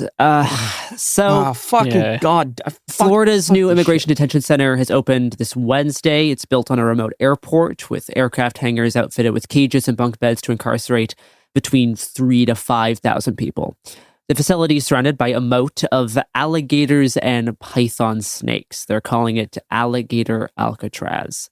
It was designed to be the most efficient deportation machine in the country. National Guard members will act as immigration judges on site to speed up deportation proceedings. I'm going to play a short clip here. Apologize for hearing DeSantis. I mean, this is going to be, illegals will come in, they'll be processed, there'll be places for them to be housed, you'll have an ability for food, you'll have an ability for them to consult legal rights if they have that, because there is a process that's involved with this. So the Florida Attorney General has called this a, quote, one-stop shop for immigration enforcement. Come in, get your process, and fly out, unquote. Jesus. So immigrants will be flown here. They will have some degree of due process here. Not really real due process, but enough to fast track their deportation, stay basically at this facility like less than a week, and get deported from it. It has a working airport. They want to start running thousands of people through this facility basically every week. Yeah. Trump toured the facility on Tuesday, and he said, quote, Biden wanted me in here, okay? He wanted me. Didn't work out that way, but he wanted me in here, that son of a bitch, unquote. Which is an insane thing to say, but it gives you an actual look into why the current Trump administration, and like why Trump term 2.0 is kind of different from 1.0, because it's purely built on this animosity. It's built on this idea that Trump thinks that the entire world conspired against him to lock him up, and somehow he beat them, and now he's getting his revenge on the entire world, right? This is that's how he's governing. It's because Biden wanted to send him to the alligator Alcatraz, but he was able to beat him. And now he's going to get revenge on everyone who's tried to stop him. And that's how he's running the country, because that's the thing that he's obsessed with. He can't stop talking about Biden. He brings up Biden fucking every day, because it's not about what Biden actually did. It's this like symbol of like everyone who's tried to beat me, everyone who's tried to like lock me up. Now I get to take my revenge out on them. They wanted to disappear me to this alligator concentration camp, which no, they didn't, because this thing fucking didn't exist a week ago. Like this facility was built in the last 8 days. Yeah. It's going to cost $450 million annually to operate. I remember when I went to the Charlie Kirk event in Atlanta, they're talking about like how much money we're spending to give immigrants like free cell phones and to give them housing. Meanwhile, you have not only this bill that massively increases the deficit in ways we've never seen before. Plus, on the local level, you have $400 million a year for these deportation facilities. And this facility specifically built on the Florida Everglades, it's not hurricane proof. Of course. After 1 day of operating, they've already had flooding issues. This is an incredibly dangerous facility. Yep. It could lead to like a natural disaster could kill thousands of people here. Yeah. And currently the state of Florida is selling alligator Alcatraz merchandise on their website. Because it's always a grift as well. So you can get deportation merchandise, you can get concentration camp merchandise. This is the soul of the Republican Party. For our last main story tonight, let's talk about how Trump and the Democrats are trying to stop the Zomentum, because ranked choice voting has now been completed. Zoran has defeated Cuomo 56-44, 12 points, which were tallied in just the third round of ranked choice voting. The other tallies will come out like eventually, but this is like the last like legitimate tally because of like the elimination rules. Zoran got 150,000 more votes than Eric Adams won with in 2021. Like phenomenal sweep. That's unhinged. Yeah. It's wild. Like we've never seen anything like this. Hot coffee summer, baby. Let's go. So Republican Representative Andy Ogles of Tennessee sent a letter to Attorney General Pam Bondi asking to investigate Mamdani for denaturalization on the grounds that he obtained citizenship through misrepresentation or concealing material support for terrorism. I'm going to read this disgusting quote from Ogles because I think people should hear it. Quote, Zoran Little Mohammed Mamdani is an anti-Semitic socialist communist who will destroy the great city of New York. He needs to be deported, which is why I'm calling for him to be the subject to denaturalization proceedings. And this is a guy who would be petrified if he ever had to walk around New York, because seeing brown people is very scary when you're this kind of person. Zoran's been facing this huge wave of egregious, Islamophobic attacks, including from like members of his own party. Yep. On a radio show, Democrat New York Senator Kirsten Gillibrand falsely claimed that Mamdani had made references in support of quote-unquote global jihad. Outrageous stuff. Yeah. On Monday, she apologized for these comments in a private call to Mamdani and expressed that she believes that Zoran is sincere when he says he wants to protect all New Yorkers and combat anti-Semitism. But fucking gross stuff. Yeah. It was so hideous. It's like 2003 level. It's really bad. Wait, no, it's considerably worse than that. Like Bush gave the Islam is the fabric of America speech in 2001. Yeah. Like we now have Democrats just knee-jerking to fuck them all, they're terrorists. Like in their own party. Yeah. And like many top New York Democrats have still refused to endorse the now like Democratic nominee. Yeah. Including Governor Kathy Hochul, House Minority Leader Hakeem Jeffries, and Senator Chuck Schumer. Jeffries posted in support of him today, I believe. Some of them have expressed like support of him, specifically support against Islamophobic attacks, but have explicitly refused to endorse him as the nominee. Yeah. Which is like, it's vote blue no matter who, until you have like a Muslim democratic socialist, and it's like, we have to discuss, like, there's some, we have some skeptical things about his candidacy and his ability to keep New Yorkers safe. And you're like, oh boy. Yeah. Mm-hmm. Yeah, you voted for the three people who you endorsed the three people who died in office, I guess, like since the last election in the House. Like, Now, the attacks have continued. On Monday. Fox News reporter Peter Doocy asked White House Press Secretary Caroline Leavitt about deporting Zoran. Let's play the clip. Peter. Thank you, Caroline. Does President Trump want Zoran Mamdani deported? I haven't heard him say that. I haven't heard him call for that. But certainly he does not want this individual to be elected. I was just speaking to him about it and his radical policies that will completely crush New York City, which is obviously a city that the president holds near and dear to his heart. There's this Congressman Andy Ogles. He wants the Attorney General Bondi to explore denaturalization proceedings because he thinks Mamdani could have misrepresented or concealed material support for terrorism based on rap lyrics he wrote in 2017. Does President Trump think this is a worthwhile use of the Attorney General's time? Well, I'll let the president speak to that. I have not seen those claims, but surely if they are true, it's something that should be investigated. It's ridiculous to suggest that you could wrap your material support for terrorism, like that they have to prove that you materially supported a group which is listed as an FTO. Yeah. Then on Tuesday, a day later, Trump himself attacked Zoran, threatening to arrest him if he interferes with ICE. Your beloved New York City may well be led by a communist soon, Zoran Mamdani, who in his nomination speech said he will defy ICE and will not allow ICE to arrest criminal aliens in New York City. Your message to communist Zoran Mamdani? Well, then we'll have to arrest him. Look, we don't need a communist in this country, but if we have one, I'm going to be watching over him very carefully on behalf of the nation. Later, Trump suggested that Zoran, quote unquote, may be here illegally, and that the Trump administration would be looking into that, while in the same clip praising the now independent nominee and current mayor, Eric Adams. Independent running, Mayor Adams, who's a very good person. I helped him out a little bit. He had a problem, and he was unfairly hurt over this question. He made a statement to the effect that this is terrible. New York City can't have all these immigrants come in, and like he was indicted the following day. Just openly admitting to corruption and collusion. Yeah. He had a little problem, and I helped him out. Yeah. Just a little problem with accepting massive payments from Turkey to fucking corrupt his whole city.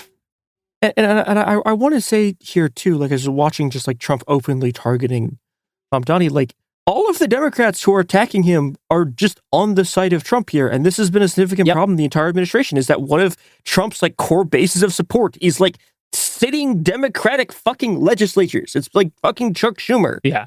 Like all of these people. Yeah. They're working with Trump rhetorically on all of this. And sometimes literally with like Schumer voting for the original like budget resolution shit. Like they're just actively collaborating. On Tuesday, Zoran released a statement regarding Trump's comments, saying, quote, "The president of the United States just threatened to have me arrested, stripped of my citizenship, and put in a detention camp and deported. Not because I have broken any law, but because I will refuse to let ICE terrorize our city. His statements don't just represent an attack on our democracy, but an attempt to send a message to every New Yorker who refuses to hide in the shadows.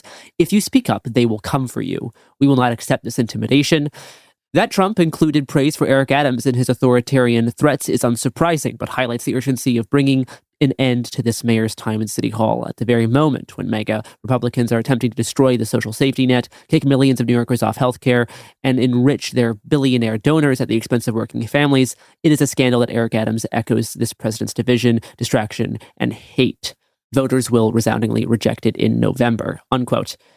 And former Mayor Bill de Blasio came out in support of Zoran, saying, quote, "Donald Trump will have to go through a lot of us first if he wants to arrest Zoran Mamdani. We New Yorkers will put a human shield around him if we need to. No one gets to intimidate us." Bill de Blasio, if you get arrested doing the human shield, we will forgive you for one of your many crimes. One crime off for arrest. Good for Bill. But no, everyone needs to do this. Like, everyone needs to get behind him right now. If he's going to be the target of this, like, denaturalization push. Yeah, no, fuck this. Yeah. If he becomes, like, the symbol of everything that Trump hates, like, Democrats need to fall in line fucking right now. And you can't be attacking this guy for, like, innate Islamophobia. Yeah. It's outrageous. Yeah, he also has made one of the funniest music videos I have ever seen. There's some good stuff. His video about how much he loves his grandmother with Mada Jaffrey in it is outstanding. Now, we do have some good news to close this episode on, including the return of the Stinky Musk segment. In Pennsylvania, a Tesla turned into train tracks and drove into an oncoming train. It's okay. People were able to exit the car before the crash, but great stuff in the self-driving car department. Oh, God. And Trump truthed on Monday, quote, Elon might get more subsidy than any human being in history by far. And without subsidies, Elon would probably have to close up shop and head back home to South Africa. No more rocket launches, satellites, or electric car production, and our country would save a fortune. Perhaps we should have Doge take a good hard look at this. Big money to be saved. And then on July 1st, on his way to Alligator Alcatraz, Trump was questioned again about Elon and said, quote, we'll have to take a look. We might have to put Doge on Elon. You know what that Doge is? That monster that might have to go back and eat Elon. Wouldn't that be terrible? He gets a lot of subsidies. Elon responded to this on X, the Everything app.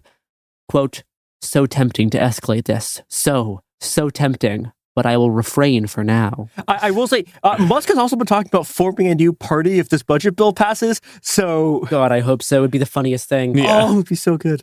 What other good news do we have to end on here? I think the other good news was the asylum ban getting stopped in the courts. Oh, we already did that good news. Yeah, we already did that. Oh, that's it then. Yeah. Mm-hmm. All right. Well, people like ED being an hour long. I've been told they this. do. The longer, the better. That's one thing they say about ED. It goes without saying, James. We reported the news. We reported the news.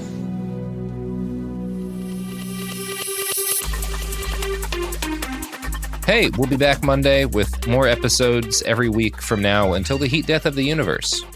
It Could Happen Here is a production of Cool Zone Media. For more podcasts from Cool Zone Media, visit our website, coolzonemedia.com, or check us out on the iHeartRadio app, Apple Podcasts, or wherever you listen to podcasts. You can now find sources for It Could Happen Here listed directly in episode descriptions. Thanks for listening. Then she says, have you seen a photo of my son? And I'm like, who is this person? Welcome to the Boys and Girls Podcast. Arranged marriage is basically a reality show, and you're auditioning for your soulmate. And who's judging?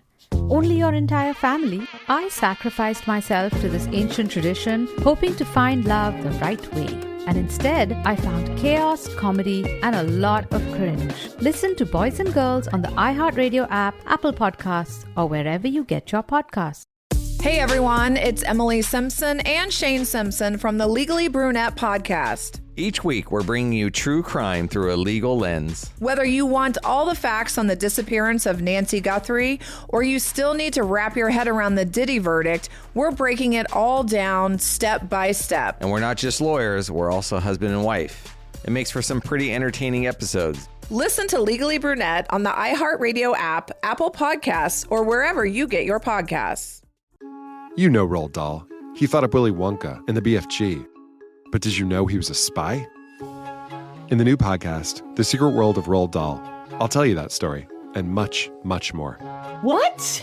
You probably won't believe it either. Was this before he wrote his stories? It must have been. Okay, I don't think that's true. I'm telling you, the guy was a spy.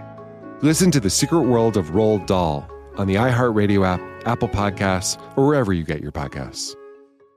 All right, son. Time to put out this campfire. Dad, we learned about this in school. Oh, did you now? Okay. What's first? Smokey Bear said to. First, drown it with a bucket of water, then stir it with a shovel. Wow, you sound just like him. Then he said. If it's still warm, then do it again. Where can I learn all this? It's all on SmokeyBear.com with other wildfire prevention tips. Because only you can prevent wildfires. Brought to you by the USDA Forest Service, your state forester, and the Ad Council. This is an iHeart podcast. Guaranteed Human.